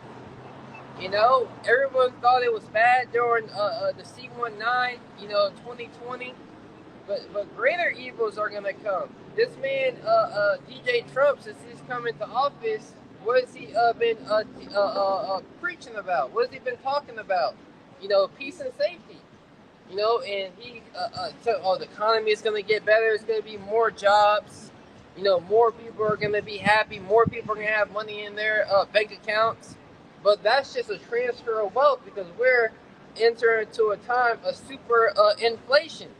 Not deflation, where the economy will restart and everyone will start over, back down to zero. No, hyperinflation, where the rich get richer. The price of things just continue to go up. The wealth gap continues to increase. And there's going to come a time when he's going to cause all, both small and great, rich and poor, free and bond, to receive the mark of the beast. And those are the times that we're coming into. This is the time that we, the brethren, right, those in the know of the knowledge of Yahweh Shema Shai, are preparing our minds to enter into that time. So, Second Edges chapter 8, verse 50, it says, "For many great miseries shall be done to them that in the latter time shall dwell in the world, Can you get that definition of miseries? because they walk in great pride." So many great miseries shall be done to them in the latter time, right? We're in the latter time. We're in the last days. We're in the time where Yahweh Shai is going to make his second return. And that's who you people ignorantly call Jesus Christ. The Lord is going to return and smite, you YNs, you old heads, the people that, the day of our nation, they're just the moral as ever. The Lord has a controversy with the inhabitants of the land. Like, the God of the Bible is not happy with how America is being ran the earth today. How they push nothing but wickedness in the earth. The God of the Bible is going to cause nuclear destruction, World War III, to destroy America. Right? And we are preparing our minds for this time, this great and evil time, but time like none other. Before he brings that third world nuclear destruction, he's going to cause great miseries to befall the earth. You niggas thought you was hungry before. Wait till you go weeks without eating. Wait till there's no more food in the grocery stores. By the word misery, it says state of grievous affliction, condition of external unhappiness. Yeah, a state of grievous affliction. So the state that you're going to be in is going to be very grievous for you so-called Negroes, Latinos, and Native Americans. Everything's a game until it's not. Everything's a game until the God of the Bible rises up and causes judgment to come upon you. Right? Yeah, brother. It says misery. It says state of grievous affliction, condition of external unhappiness. It says a state of external. Yeah.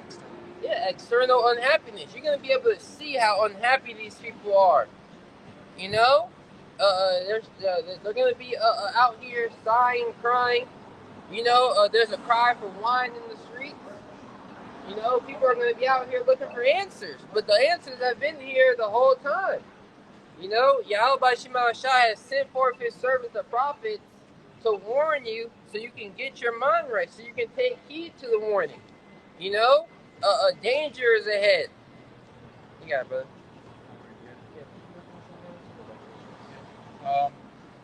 Misery, it says state of grievous affliction, condition of external unhappiness. It says a miserable situation. A miserable situation. So the situations that you're going to be in is going to cause one to be very unhappy. To be in a state of mourning. Sighing and crying. But when the Lord said, when you desire him to be gracious unto you, he should have no mercy upon you because you weren't watching. because you weren't taking heed to the signs of the times. It says misfortune, distress, condition of one in great sorrow or mental distress. That's right. So you're going to be in a condition of great sorrow and distress. Let's go. Let's finish that 2 Thessalonians 50. We'll go back to 1 Thessalonians. 2 Esdras chapter 8, verse 50. For many great miseries shall be done to them that in the latter time shall dwell in the world, because they have walked in great pride. That's right. And pride, the beginning of pride is when one turneth his heart from his maker.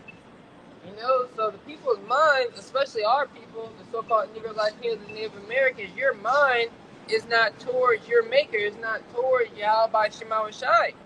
That's why these great miseries are going to come upon you when you least expect it. When you least expect it, the God of the Bible is going to cause these miseries to come upon you, right?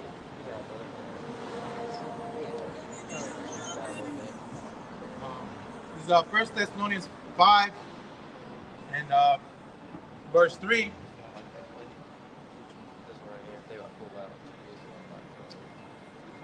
Sorry, too.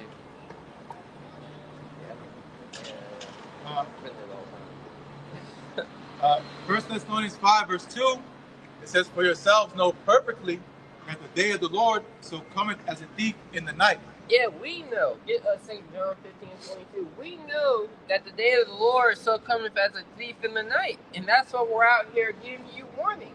Because as the brother is going into, Esau Edom isn't going to tell you that the Lord is fastly approaching. Esau Edom is going to tell you that he has devised a plan of wickedness to basically to kill, destroy you so-called Negroes, Latinos, and Native Americans, to wipe the name of Israel from out of the earth. You know, this was the place where our Lord was crucified, exiled of our minds, and he wants to keep it that way. Esau Edom wants to keep the knowledge of Yahweh Shema Shai secret in the earth. Yeah, It's John chapter 15 in verse 22. It says, if I had not come and spoken unto them, they had not had sin. That's right. So now that we know, you know, and this is our Lord Yahweh Shai, but we have entered into, you know, we're coming in his footsteps, and coming in his stead as his ambassadors here in these last days. You know, we know what's coming, and we had not come and spoken unto you. You know, ye had not sinned. You would have been innocent when the time of this judgment would come. You know, but now, go ahead, brother. Yep. John 15 and 22. If I had not come and spoken unto them, they had not had sin. But now they have no cloak for their sin.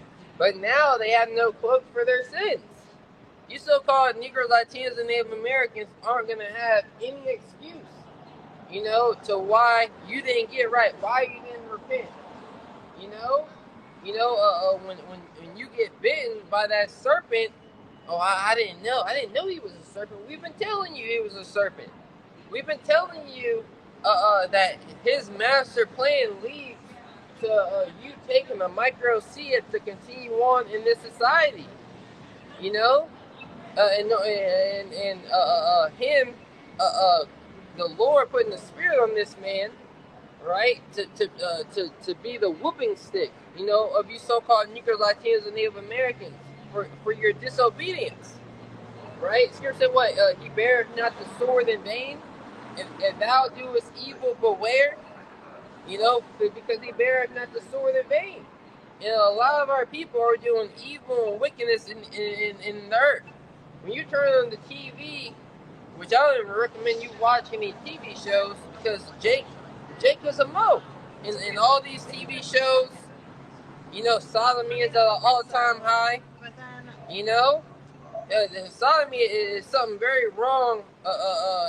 It was diagnosed as a mental disease in the 1950. You know,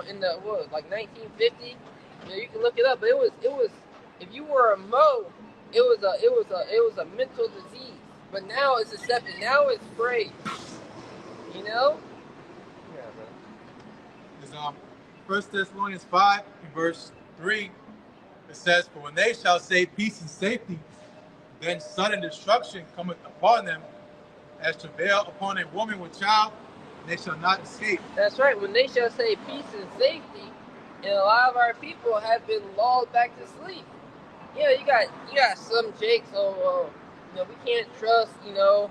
DJ Trump, he's the devil, but you still trusting the system. You'll wait the 4 years for a new president to get in, so you can continue on living your merry life. You ain't they have a saying called woke culture. Jake, you can be woke and still not know what the hell is going on. Because you're not alive. The Lord ain't dealing with woke culture. He's dealing with one who is alive, those who have been quickened, right? And sudden destruction, once again, when you least expect it, as travail upon a woman with child, and they shall not escape. When a woman is, there's no escaping those labor pains. There's no escaping, the plagues that Yahweh Shema Shai, is going to bring to the earth if you're not prepared. It's 2nd Edda 16. 2nd Edda 16, verse 37. It says, "Behold, the plagues draw nigh and are not slack." So the Lord is not slack. Everyone thinks, things are just going to continue on, and everything's going to be A-okay. Just give it 4 more years, and we'll get our chance. Our chance up to bat. But that's far from the truth. The Lord is not slack concerning His promise. Every morning, Yahweh Shema Shai is bringing judgment in the earth, and it's intensifying. It's ramping up. There's a lot of uncertainty in the world right now, and a lot of people are building their foundation. People are so stupid in the earth. Everyone's a critic of someone else's life. Everyone. People will stand up for someone else being bullied and being picked on, but you won't stand up for yourself. You won't look at yourself in the mirror and examine yourself and realize what you ought to do. Yeah. It's 2nd Edda 16, verse 38. It says, "As when a woman with child in the 9th month." It's 2nd Edda 16, verse 37. "Behold, the plagues draw nigh and are not slack." Yeah, what are some of those plagues that are drawing nigh? Great civil unrest. Ever since this DJ Trump, he's been in for a few, weeks or whatever. And what? He's demonizing you so-called Negroes, Latinos, and Native Americans. You're the problem of the earth. You're the reason why planes are and helicopters are running into each other. You're the reason why the government spending is at an all-time high. But they won't tell you that which Obama's not our people. This nigga DJ Trump, he spent more than Obama when he was in office. He increased that spending. All this spending, that these governments are that they're finding, the mismanagement of money, all that shit is money laundering. That the devil Esau Edom, has been using to fund these different uproars and skirmishes that he's causing in the earth, right? But Jake is the problem, and you're gonna be enemy number 1 until Yahweh Shai returns, right? But if you don't got the Lord on your side, you ain't gonna be able to stand against the wiles of the wicked. You ain't gonna be able to stand against his plans, right? This is why the Lord told us to repent and to turn back. This is 1990.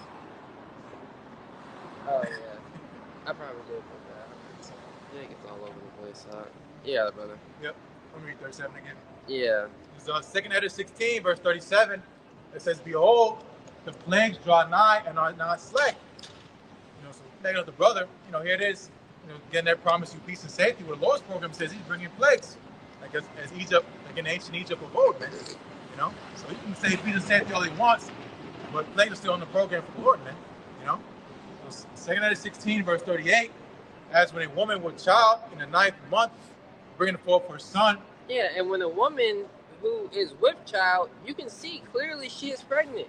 You know, and we can see clearly, you know, when we look out into the planet Earth, when we turn on the news, you know, there's something, and when we go outside, when you go outside and look at these people, there's something seriously wrong with this place.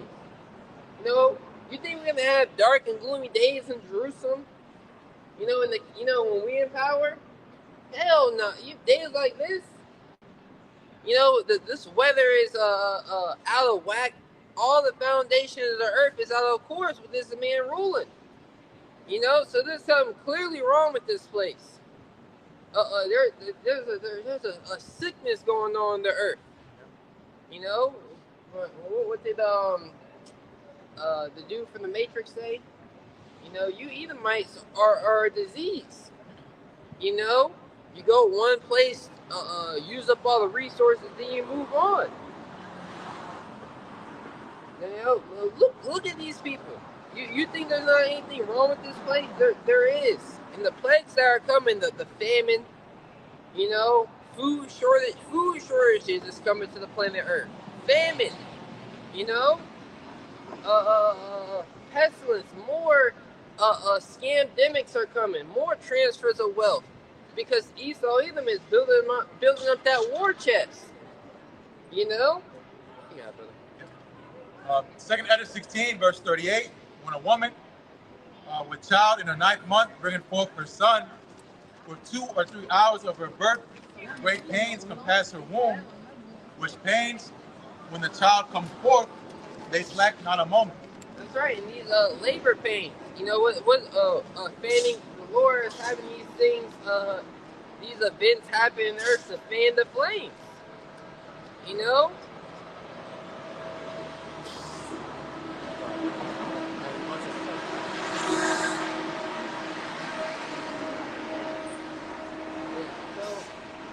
It said within 2 or 3 hours, you know, of the birth, you know, great pains compass, you know, the womb, you know, compass the woman. You know, so great pains and sorrow on every side. What's it? Pains and sorrow on every side. Okay, go ahead. You got it. 2nd Ezra 16, verse 39, it says, even so shall not the plagues be slack to come upon the earth. Yeah, because even so shall not the plagues be slack to come upon the earth, because the Lord is done with America. You know, the Lord is now raising up his men. You know, and the Lord is raising up his men to prophesy against this place. The Lord has raised up prophets in Babylon. You know, to say what? Let my people go that they may serve me. A lot of this food, you know, a lot of this, of course, you know, we're in hell, we're in Babylon, right? But a lot of these, Doritos and chips, when you look at them under a microscope, they got bugs on them. You know, when you watch the movie Snowpiercer, they showed how those black bars that people were craving after, because it was all that they were subject to, right? They were made out of bugs. You know, you had a study. Esau Edom did a study because of the world, because there's a surplus of people who are hungry in this world. This man put sawdust and, you know, created food where 70% of it was sawdust, and fed it to people and say this could solve, you know, hunger. You know, no, you being taken out of power can solve hunger. You know, people don't look in the mirror and see how ugly they are. You know, how messed up this world is. There's something seriously wrong with this place, bro. And we gotta get the hell out of here. You know, we need the Lord to come back. Get Ezekiel 94 after you finish this stuff. Yes, I did. Yeah, whenever you get done. 2nd Ezra 16, verse 39, it says, even so shall not the plagues be slack to come upon the earth, and the world shall mourn, and sorrow shall come upon it on every side. That's right. Sorrow shall mourn, plague shall come upon the world, right? sorrows. People are going to be very sorrowful in the days to come.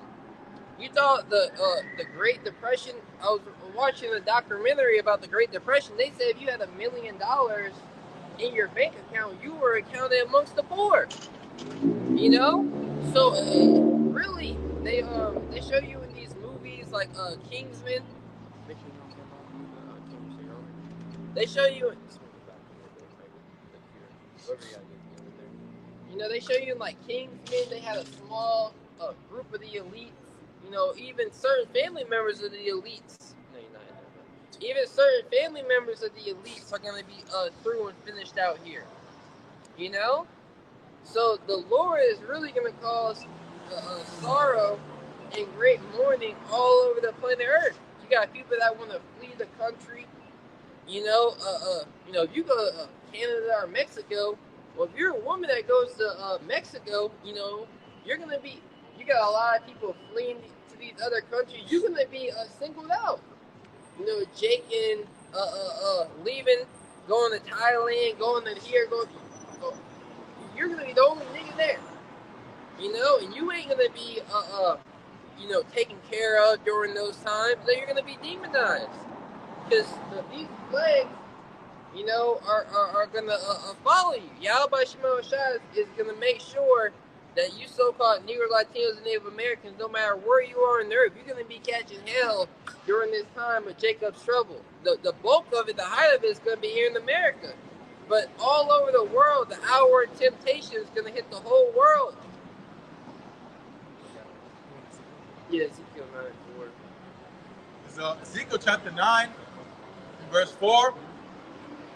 It says, "And the Lord Yahweh, Hashem Yahushai, said unto him, Go through the midst of the city, through the midst of Jerusalem, and set a mark upon the foreheads of the men that sigh and that cry for all the abominations that be done in the midst thereof." It says, set. So Ezekiel 9, verse 4, "And Yahweh Hashem Yahushai said unto him, Go through the midst of the city, through the midst of Jerusalem." It says, go through the midst of the city, right? The city is talking about you so-called Negro, Latinos, and Native Americans. It tells us in the book of Maccabees. Can you really get that in First Maccabees? Is the second Maccabees 5 in like 1727? He chose not the people for the place's sake, but the place for the people's sake.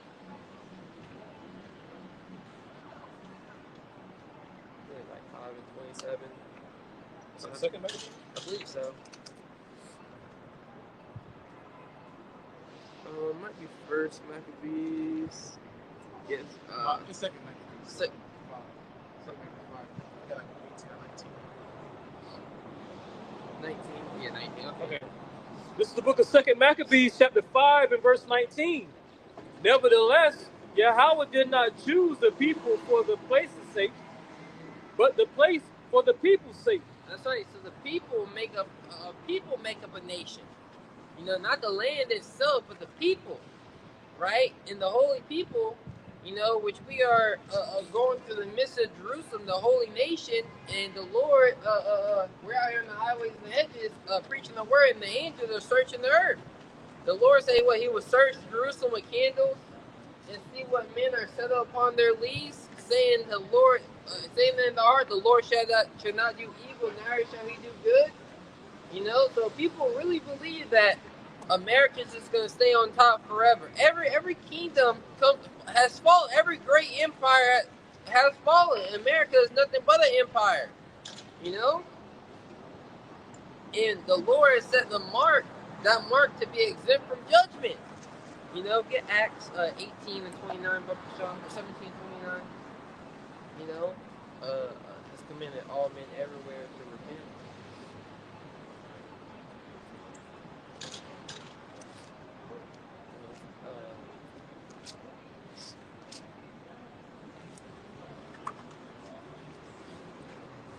Read that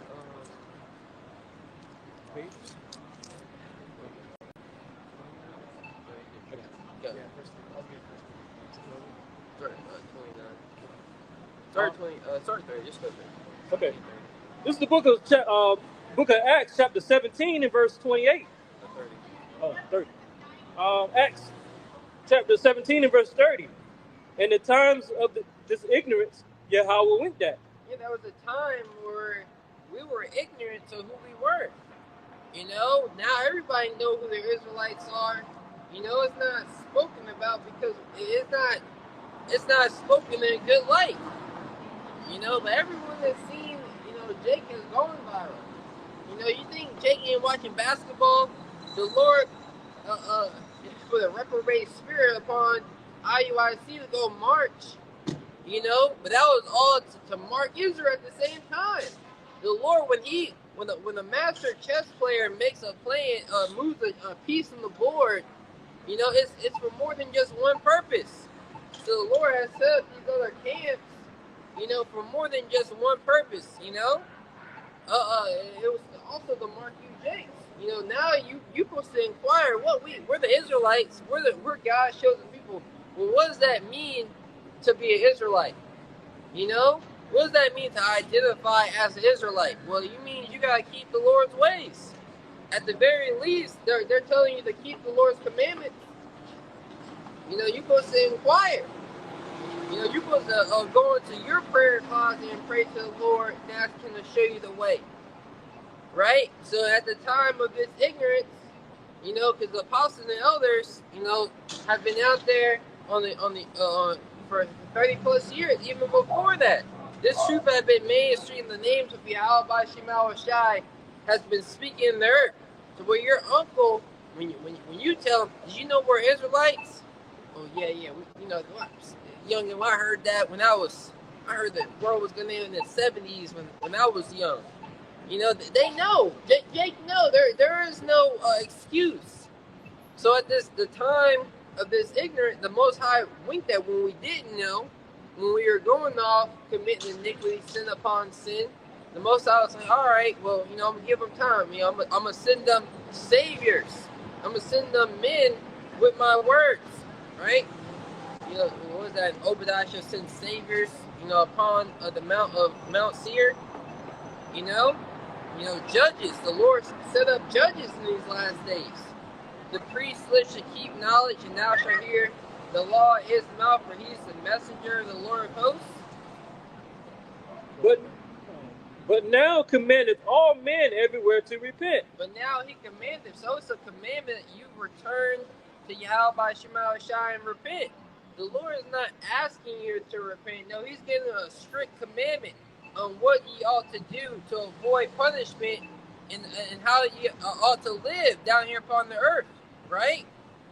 So the Lord is commanding us to repent. So the Lord is searching Jerusalem. Read that Ezekiel 9:4 one more time. Ezekiel chapter 9, verse 4. It says, and the Lord Yahweh Bashem Yahushai said unto him, go through the midst of the city, through the midst of Jerusalem, and set a mark upon the foreheads of the men that sigh and that cry for all the abominations that be done in the midst thereof. That's right. For the men who are sighing and crying for all the abominations, right? All the abominable acts, all the wicked and filthy acts that are done here in Babylon, the chemtrails in the air, the fluoride in the water, the heavy metals, in the food, right? There's metal in your baby food, and you wonder why kids have, why people are growing up with all type of ailments. Everyone has an underlying ailment that they're too damn proud to speak about. These people are through out here. You go to a damn doctor and this thing will grab your damn testicles and tell you the cause. Like, how weird is this place? Go get a physical. You need a physical. Nigga, I look healthier than you. I need a physical. Any more? Yeah. Verse 1. It's Ezekiel 9, verse 5. It says, and to the others he said in mine hearing, go ye after him through the city and smite. And to the others who are not sighing and crying, to the others who want to continue on in this place, the others who want to continue on in this place, right? Go ye after the angel, because this is the Lord giving the commandment to the angel, right? To search Jerusalem, to see which men are out there sighing and crying. Because through the Spirit, a lot of our people want to stay here. Jake don't want to leave America. Jake wants to stay here just like they did in Egypt. They wanted to go back to Egypt, even though they saw the Lord destroy Pharaoh and his army. Yep. Finishing Ezekiel 9 and 5, it says, "Let not your eyes spare, neither have ye pity." Yeah, neither have ye pity. Let not your eyes spare. So when the Lord raised up the spirit of judgment in the earth, there isn't going to be any pity. The Lord isn't going to show any mercy. What people don't understand, the strictness and harshness of Yahweh Shema Shai, this is the Lord's compassion. If you in a burning building, it don't matter how they tell you to get up and get out.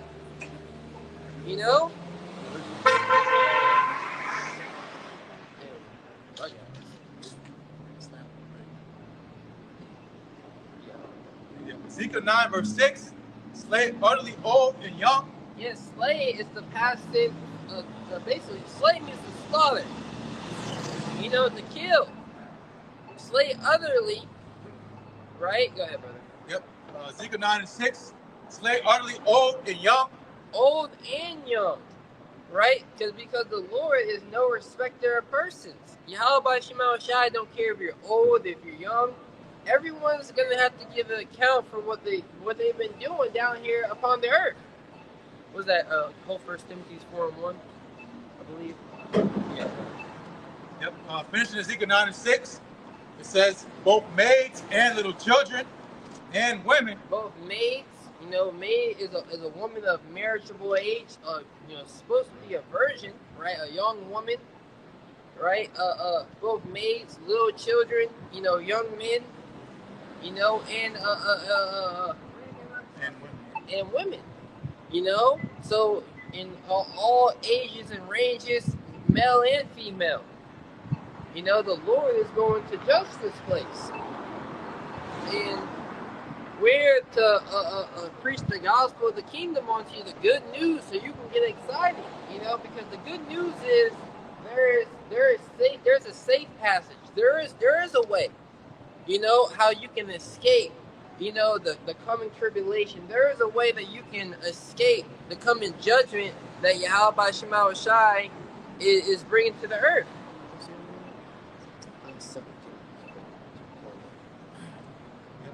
Finishing Ezekiel 9 and 6, it says, but come not near any man upon whom is the mark, and begin at my sanctuary. Then they begin at the ancient men which were before the house. That's right, but come not near upon the men that have the mark of the exemption. So in that exemption, ultimately dealing with the predestination, right? Those who will be predestinated to escape the judgment.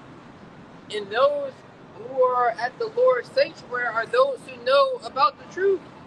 Because they're going to attack this truth, Esau, Edom, before he really moves in, he's going to come after those who are claiming to be Israelites.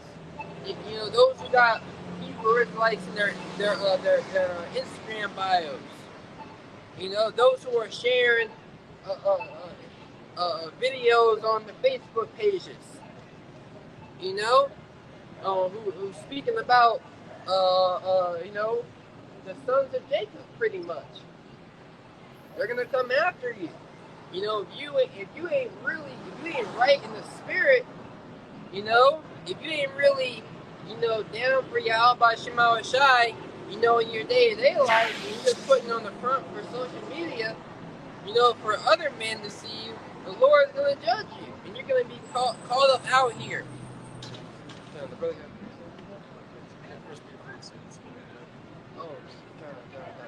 Let's get this. Okay, this is the book of 2 Timothy chapter 4 and verse 1. I charge thee therefore before Yahweh and the Lord Yahweh Shai HaMashiach, who shall judge the quick and the dead at his appearing and his kingdom. That's right. So Yahweh Shai is coming back to judge the quick, right? Those who have been quickened with the knowledge and the dead, those who are still asleep. You know, those who don't know they're Israelites, you know, are those who are not fully awakened to what the knowledge is all about. Those who aren't fully repentant. You know, because there is no gray areas with Yahweh Shema Shai. You know, a bunch of women. Where the hell are all the men at? You know, you got all the women of our nation speaking up about this, speaking about that, which they need to be quiet. But where are the men? You know, you guys ain't out here. You know, out here week in and week out preaching the words of Yahweh Shema Shai. You know, a lot of you guys are not really about, you know, this thing of ours. You ain't taking it serious. You know, you wanna stay here. You wanna stay in America. We got family members. You niggas, your pockets are fat, but your damn family members throughout here got mental diseases, Alzheimer's, brain tumors, but you want to stay in America. You're happy here. No, we need salvation as a nation, but only the elect are crying out for all the wickedness going on. It's 1 Peter chapter 4, 17. It says, "For the time has come that judgment must begin at the house of the Most High. And if it first begin at us, what shall the end be of them that obey not the gospel of the Most High?" That's right. So judgment is going to begin at the house of the Lord. You know, the circumcision. You know, and you know those who know they're Israelites. So the Lord is going to put a spirit on Esau, Edom, you know, to start persecuting Israelites.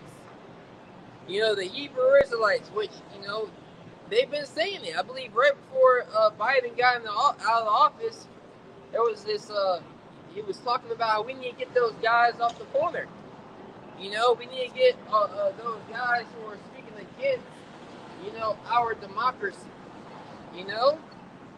And those who really don't trust in the names of Yahweh Shema Shai, those who don't really believe, but yet you're calling yourself an Israelite, you're going to be out there, you know.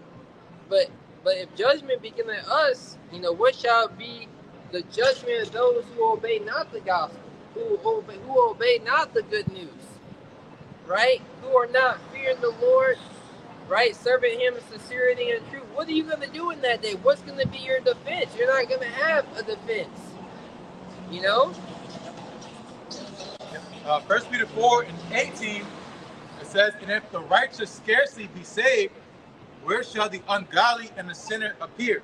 And the righteous are scarcely going to be saved. The Lord is going to put the righteous in tight situations where your faith is going to be tested. That's why Yahweh Shai said, "Nevertheless, when the Son of Man cometh, shall he find faith on the earth," because we're going to be put into tight situations, you know?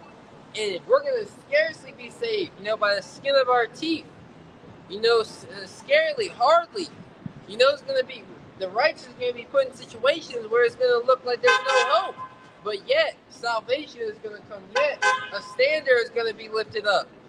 You know? But if the righteous scarcely be saved, where shall the unrighteous and sinners appear? Where are they going to appear? You know, in the lake of fire, in the seat of judgment.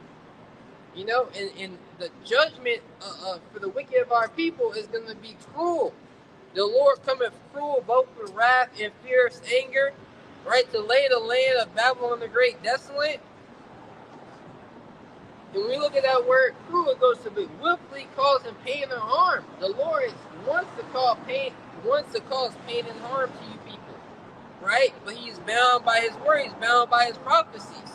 And if He's long-suffering, we ought to learn how to be long-suffering and to continue to watch for the signs. The Lord is showing us that He's here. Oh, we're going to get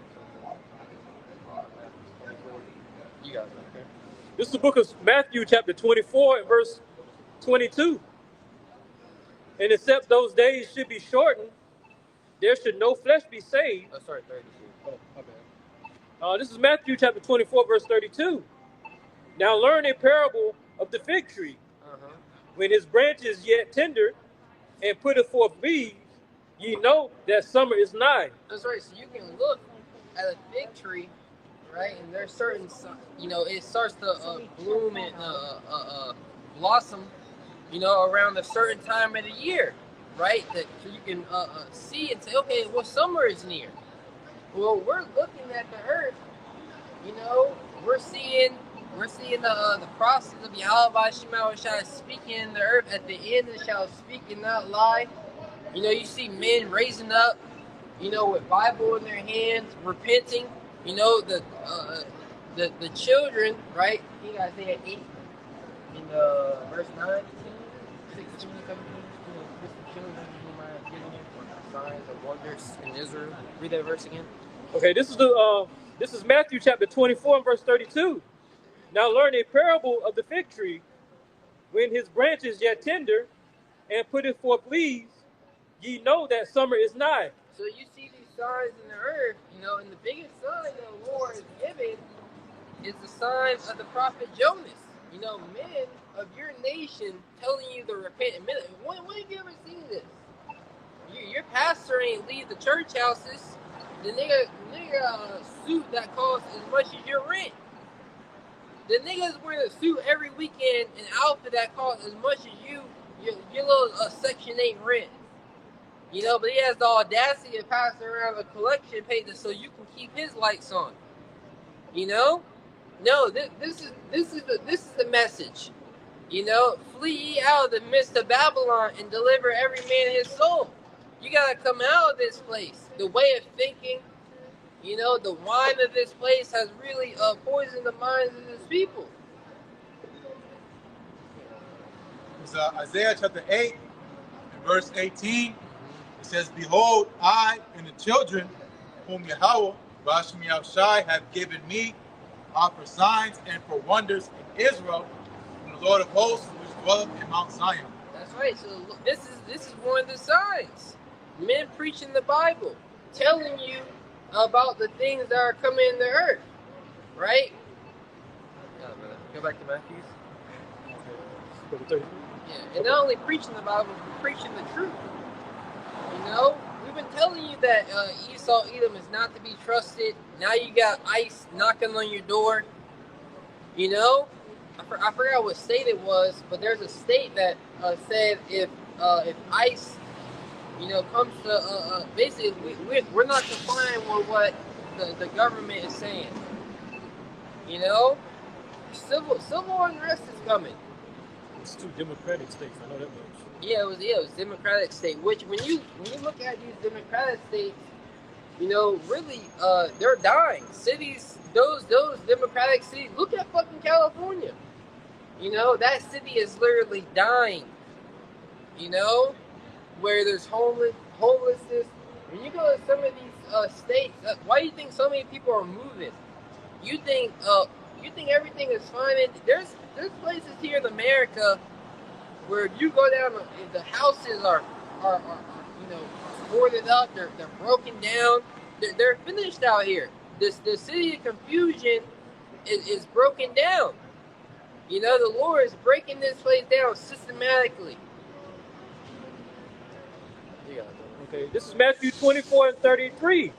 So likewise ye, when ye shall see all these things, know that it is near, even at the doors. We know that judgment, we know that the MOT to the beast system being fully implemented, in the earth. We know that is near.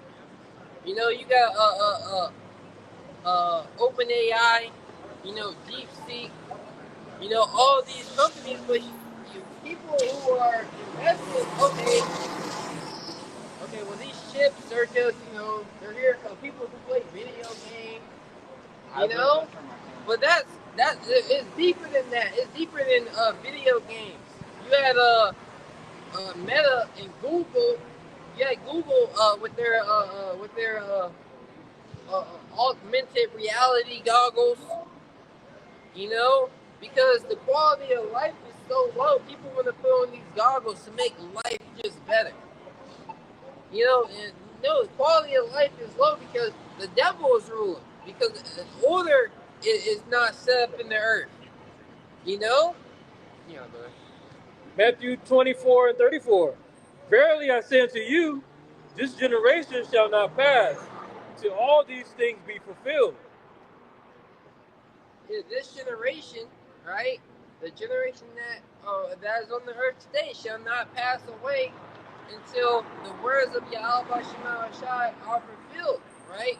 The third world, World War III, a famine, pestilence, right? All these judgments in the earth, the breakdown of the society. This is what's coming to America.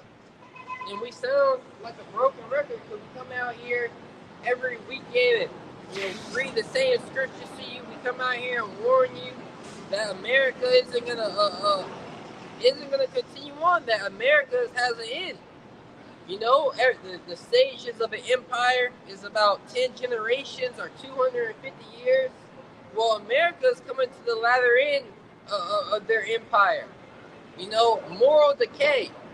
You know, the valley of the shadow of death, a place of low morals. You know, high levels of wickedness. Right?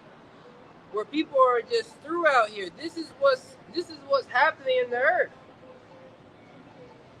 You got it, brother. Okay, Matthew 24 and 35. Heaven and earth shall pass away, but my word shall not pass away. Go ahead. But of that day and hour knoweth no man, no, not the angels of heaven, but my Father only.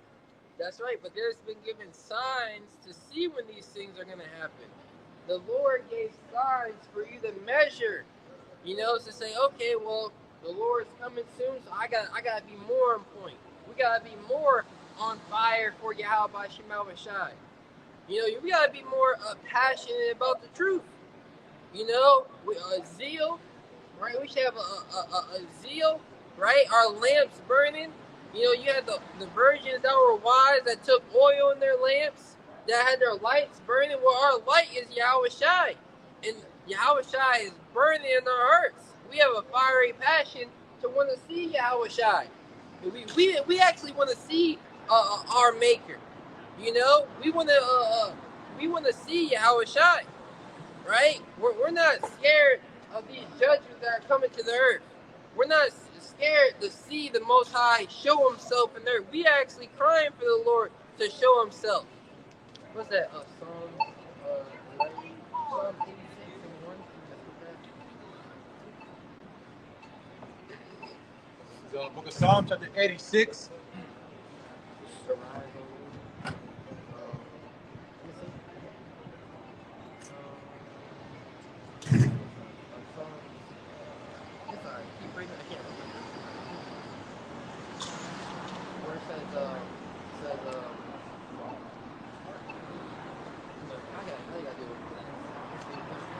But keep reading here. Matthew 24 and 37. But as the days of Noah were, so shall also the coming of the Son of Man be. But as the days of Noah were, so shall the days of the Son of Man were. When Noah was in the earth, he was prophesying. He moved with fear to the building of an ark, to the saving of the house. And he condemned the world, the world of wickedness that was going on in his time. And the Lord has raised up men to condemn the world. When Yahweh Shai was on the sea, he said, I must work the work of him that sent me while it is day. The night cometh when no man can work. So we are working the works of Yahweh Shema Shai, him that sent us. Right? The Lord sent us out here on the highways and edges to preach, to prophesy. Right? To speak the end into existence. Yeah, brother. For as in the days that were before the flood, they were eating and drinking, marrying and giving in marriage, until the day that Noah entered into the ark. Eating and drinking, marrying and giving in the marriage. The reason why you marry, you know, is to pass down an inheritance. What is Sheikh always talking about? Generational wealth. These niggas act like they cracked the code.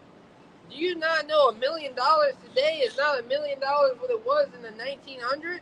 You know, in the 1950s. No, that's not enough. And King Solomon, he wept. He was he said because my riches, the works, he called it vanity because the works that he did, that he would leave behind. How should he know that that the people that come after him are going to be righteous or wicked? That they just are going to spoil his inheritance because he had foolish brothers, that try to take the kingdom. That tried to take the kingdom from him when it was his, when he was coming in to be the king. He had foolish brothers, even when David was ruling. So he saw the foolishness in Israel. When we were in power. So what do you think Jake gonna do? Generation Z. You got Jake on social media, prompting their kids up. Raising their kids up to be rebellious as hell, to not follow any order. And we gotta get out of this place. Hold that, bro. It's Psalms 94, verse 1. O Yahweh, power to whom vengeance belongeth. O power to whom vengeance belongeth, shew thyself. Show thyself. And this is what we're waiting for. We're waiting, and the Lord is known by the judgments which he executeth in the earth. So we understand things are going to get grim and dark and dirty, but what else is there to do?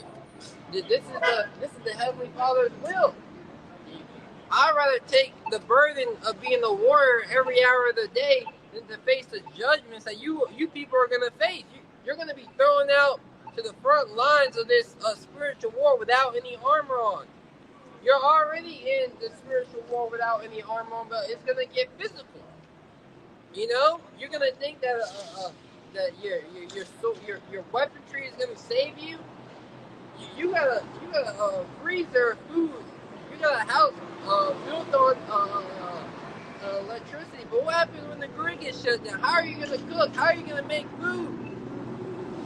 What are you going to do in that day when the Yahweh Shema Shai visits you?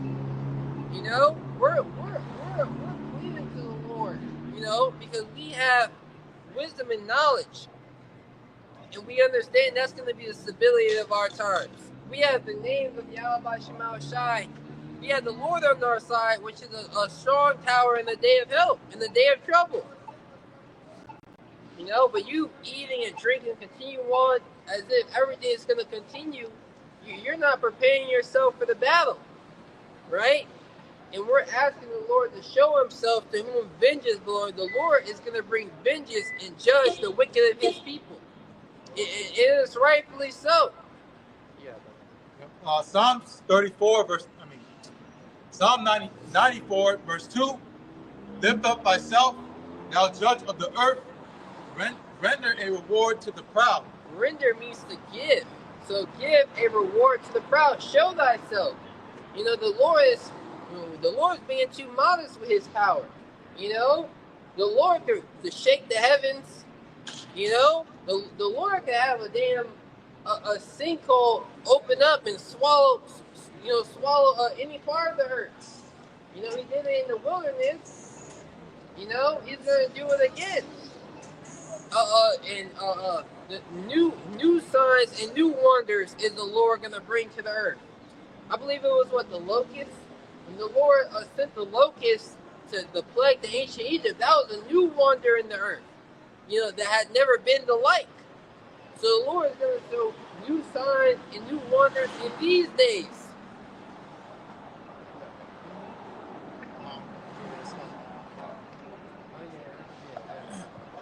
Psalms 94, verse 3, it says, Yahweh, Hashem Yahushai, how long shall the wicked triumph?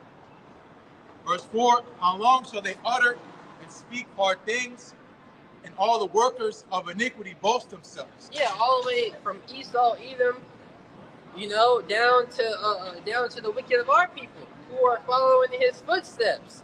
Right? Knowest thou not this of old, since man was placed upon the earth, that the triumphing of the wicked is short, and the joy of the hypocrite but for a moment? But we ask the Lord, how long? And the Lord is showing us every day. It's not that much longer. No, we don't got that much time left. That's why we can't lose hope. We can't be disheartened here in these last days. No matter what we're going through, no matter what ailments in the body, those are demons plaguing your body. Those are demons plaguing you, right? This is a spiritual fight, and you gotta fight, and be willing, if it be and to be willing to lay down your life for Yahweh Shema Shai. Because if Esau Edom, your enemy, is willing to take you there. In every war, your life is on the line, right? So how much more now? How is it any different now at the last days? But Jake is eating and drinking, marrying and giving in marriage, not understanding how evil the times really are. You got a small remnant of men who are crying for the Lord to show himself in the earth. And the Lord, Alashajah, terrible demon-like power, Yahweh Almighty, you're gonna understand why the God of the Bible is to be feared. Good. Okay, this is Matthew chapter 24 and verse 40. Then shall two be in the field, the one shall be taken. Oh, sorry, 37. Just skip a few verses. Yeah, read them again. This is Matthew chapter 24 and verse 37. But as the days of Noah were, so shall also the coming of the Son of Man be. Go ahead.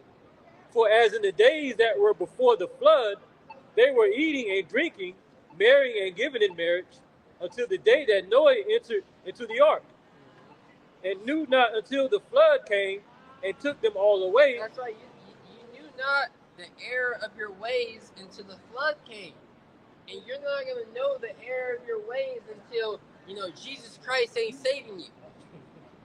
When you call on Jesus Christ, he ain't going to save you in the time of Jacob's trouble. Jesus Christ is not the Savior.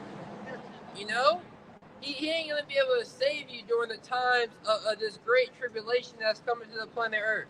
Shabbat. All right, man. Go ahead, man. Go ahead, keep reading. So shall also the coming of the Son of Man be. So shall also the coming of the Son of Man be. He said, what's good, Shabbat? What the fuck is that? Jake don't know what's going to go on. Jake don't understand what they're involved in. Jake don't know. Jake is gonna bug out. You're gonna be bugging out here. Days without food. Times of uncertainty. Right? Can a brother get Joel 2 and 1? Times of uncertainty are coming. You ain't gonna know what the truth is until it hits you, until it's knocking at your front door. Jake really don't. Jake ain't never struggled before. Jake is constantly pleasure. After a long day of work, we turn on the social media and just that stimuli, being stimulated. Jake is constantly being stimulated in the mind, to where you're just numb to the pain. But no, the Lord is going to take away your stimulations. Your smiles. Hardly does a righteous man smile. What is there to smile about? What is there to be happy about? Your food is defiled. You're being poisoned. Wickedness at an all-time high. Folly is set in great dignity here. And the rich sit in low places. The poor man wisdom is despised. What's going on, Shabbat? What's that? Keep reading, bro. Matthew 24 and 40. Then shall two be in the field, the one shall be taken in the other left. That's all. Okay. I thought Joel chapter 2, verse 1. It says, blow ye the trumpet in Zion, and sound an alarm in mine holy mountain. Blow ye the trumpet in Zion. That's the sound of our voice, speaking the words of prophecy, speaking the words of Yahweh by Shema Shai. right? We're sounding that alarm to get your attention, right? Alarm is it's time. You know, you set an alarm to remind you of what times we're in. And we're in the time of war. Know ye not in the last days perilous times shall come, times of danger, times of savagery. You know, one people shall stand up and fight against another with swords in their hands. You know what? Scripture said, "What shall you do when the Lord shall visit you?" You know, and how shall you escape? Finishing Joel 2:1, it says, "Let all the inhabitants of the land tremble, for the day of Yahweh, Bashim Yahushai, cometh, for it is nigh at hand." The Lord is a man of war. Yeah, Isaiah 42 in the 13 and 14 Bible. It says, "Let all the inhabitants of the land tremble, for the day of the Lord cometh, for it is nigh at hand." You're supposed to be trembling in fear. You know, getting right, repenting. You know, Yahweh Bashim Yahushai, the creator of the heavens and the earth. You know, it's going to, it's coming back.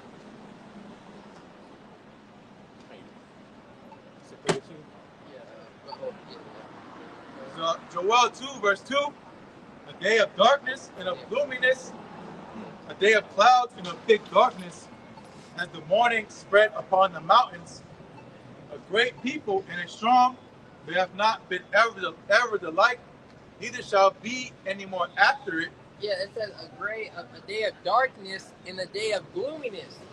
A day full of anxiety, a day full of uncertainty, you know, not knowing where you're going to get your next meal, you know, not knowing what's, you know, where's safety? Where should we go? You know, danger is going to be everywhere in that day. It's not going to be a day full of smiles and hugs and kisses. You know, as if a man did flee from a lion and a bear met him, or went into the house and leaned his hand upon the wall and the serpent bit. You think you go inside a house is meant to cover your shame, a house is meant to cover you. You know? But even when you go into a place that you think it's going to have you a place of a refuge, a place of safety, you know, danger is going to be waiting for you. There's no escaping the plagues that are coming to Babylon the Great, which is America. No matter how much money you got in your bank account, what type of security you think you have set up, no, there is no escape. There is no place to hide, except for in the secret places of Yahweh Bashim Yahushai. This is where you're supposed to be hiding, in these scriptures. Begin to know the creators of the heaven and the earth once again. It says, as the morning spread upon the light, that part Joel 2:2, "A day of darkness and of gloominess, a day of clouds and of thick darkness." Yeah, a day of clouds and thick darkness. What's today? Look at today. What the hell? What is there to be happy about on a day like this? You know? People are so foolish out here, man. People are a bunch of fools walking around, not fearing the Lord, not living their life with any order.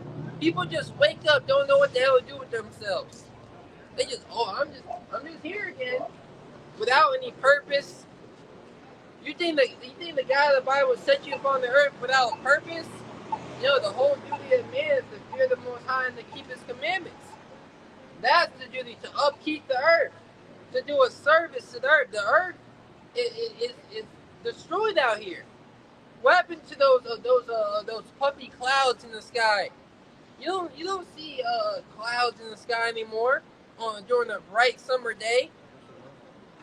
You know, people are so distuned. Animals are going extinct.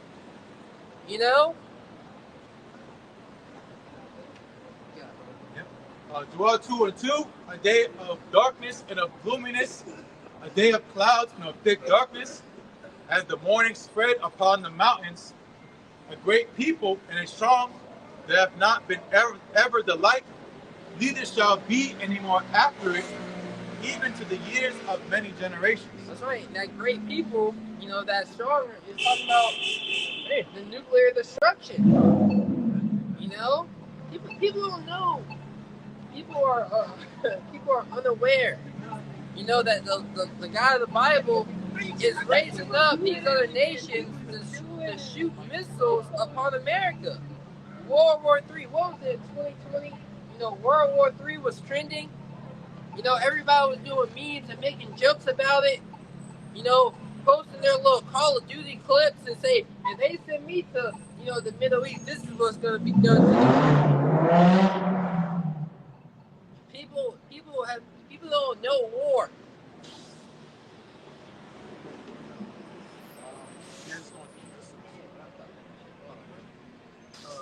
Get this, Isaiah 42. Okay, this is this is the book of Isaiah chapter 42 and verse 13. The Lord shall go forth as a mighty man. He shall stir up jealousy like a man of war. He shall cry, yea, roar. He shall prevail against his enemies.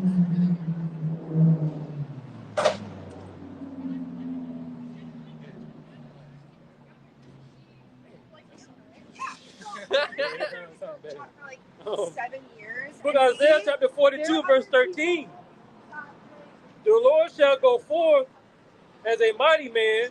The Lord Yahweh Shai shall go forth as a mighty man. The Lord is a mighty man, and he's raising up, you know, his men.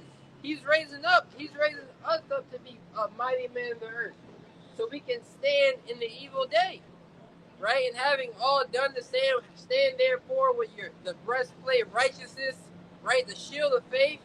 The Lord is raising us up to be able to stand in this evil day, because the Lord, get Revelation 6 and 1, right? Keep reading, bro.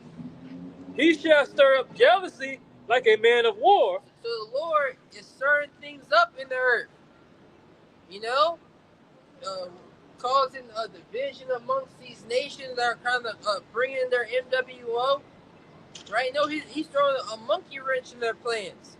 He's stirring up jealousy like a man of war. Go ahead. He shall cry, yea, roar. He shall prevail against his enemies. The Lord is going to prevail against his enemies. And we believe that. That's why we're on the Lord's side. That's why when Moses lifted up, right, he said, what? Who is on the Lord's side? Let him come in thither. Right? And all the sons of Levi joined himself unto Moses. Right? We're joining ourselves onto Yahweh Shema Shai in these last days. On the Lord's side. Because the Lord is going to prevail against his enemies. You know, of the people there was none with him. You people aren't with the God of the Bible. So what does that make you? That makes you his enemy. You know? Go ahead. I have long time holding my peace. I have been still and refrained myself. The Lord is done holding his peace. You know, that's why he has us out here on the highways and hedges, sighing and crying for all the abominations that are done in the midst of. All this evil wickedness going on in the earth, and no one there's no uproars about it. No one has a problem with all the wickedness going on. You know, all the Satan worship. You know, the list goes on and on. We can go on all day of all the evil that's going on the earth. You know? Yeah, brother. Now will I cry like a travailing woman. I will destroy and devour at once. That's what Yahweh Shai is coming back to do. That's what he is doing in the earth. He's setting things in order so he can destroy and devour at once. That's why when we read the scriptures, it says the power shall stand in fear. The counsel of the forward is carried headlong, right? Hasty, speedily, without in rush, because the God of the Bible is coming back to judge them.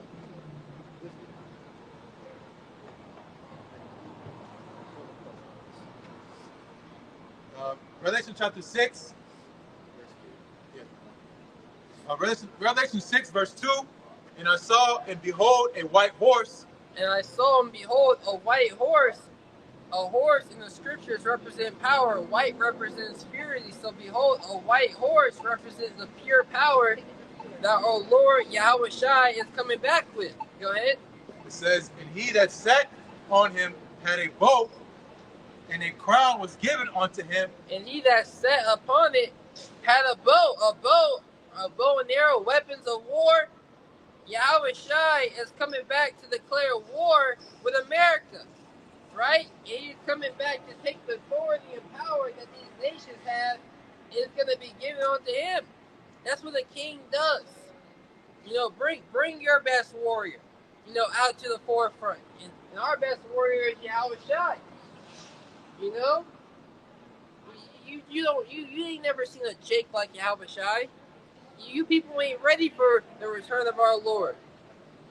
Okay, bro. Finishing Revelation 6, verse 2, it says, and he went forth conquering and to conquer. That's right. He went conquering and to conquer. So when Yahweh Shai returns in righteousness, he's going to come back and judge and to make war and to conquer the planet Earth and to subdue you nations and to bring, and you nations are going to be brought low and to be put into subjection, into captivity. And of all people that you see in this sign that don't want to be partakers of Yahweh Shai's kingdom, you're going to be put down with these heathen nations right along with them. Right? So it's been a beautiful weekend prophesying the downfall, which prophesy means to speak before. So we're out here speaking the judgment before it happens. Right? So it's been another beautiful weekend prophesying the downfall and total annihilation of this wicked and simple kingdom called America. We'll be closing out with once again give all praise, honor, and glory to the Heavenly Father and His only begotten Son, Yahweh, Ba'ashem, Yahweh Shai, Ba'ashem, Kakadash. Double honor to the apostles, the great millstone for teaching us, the understanding truth according to the bottom of the well, and peace and blessings to all collected of the nation of Israel. Next time we say Shalom. Shalom.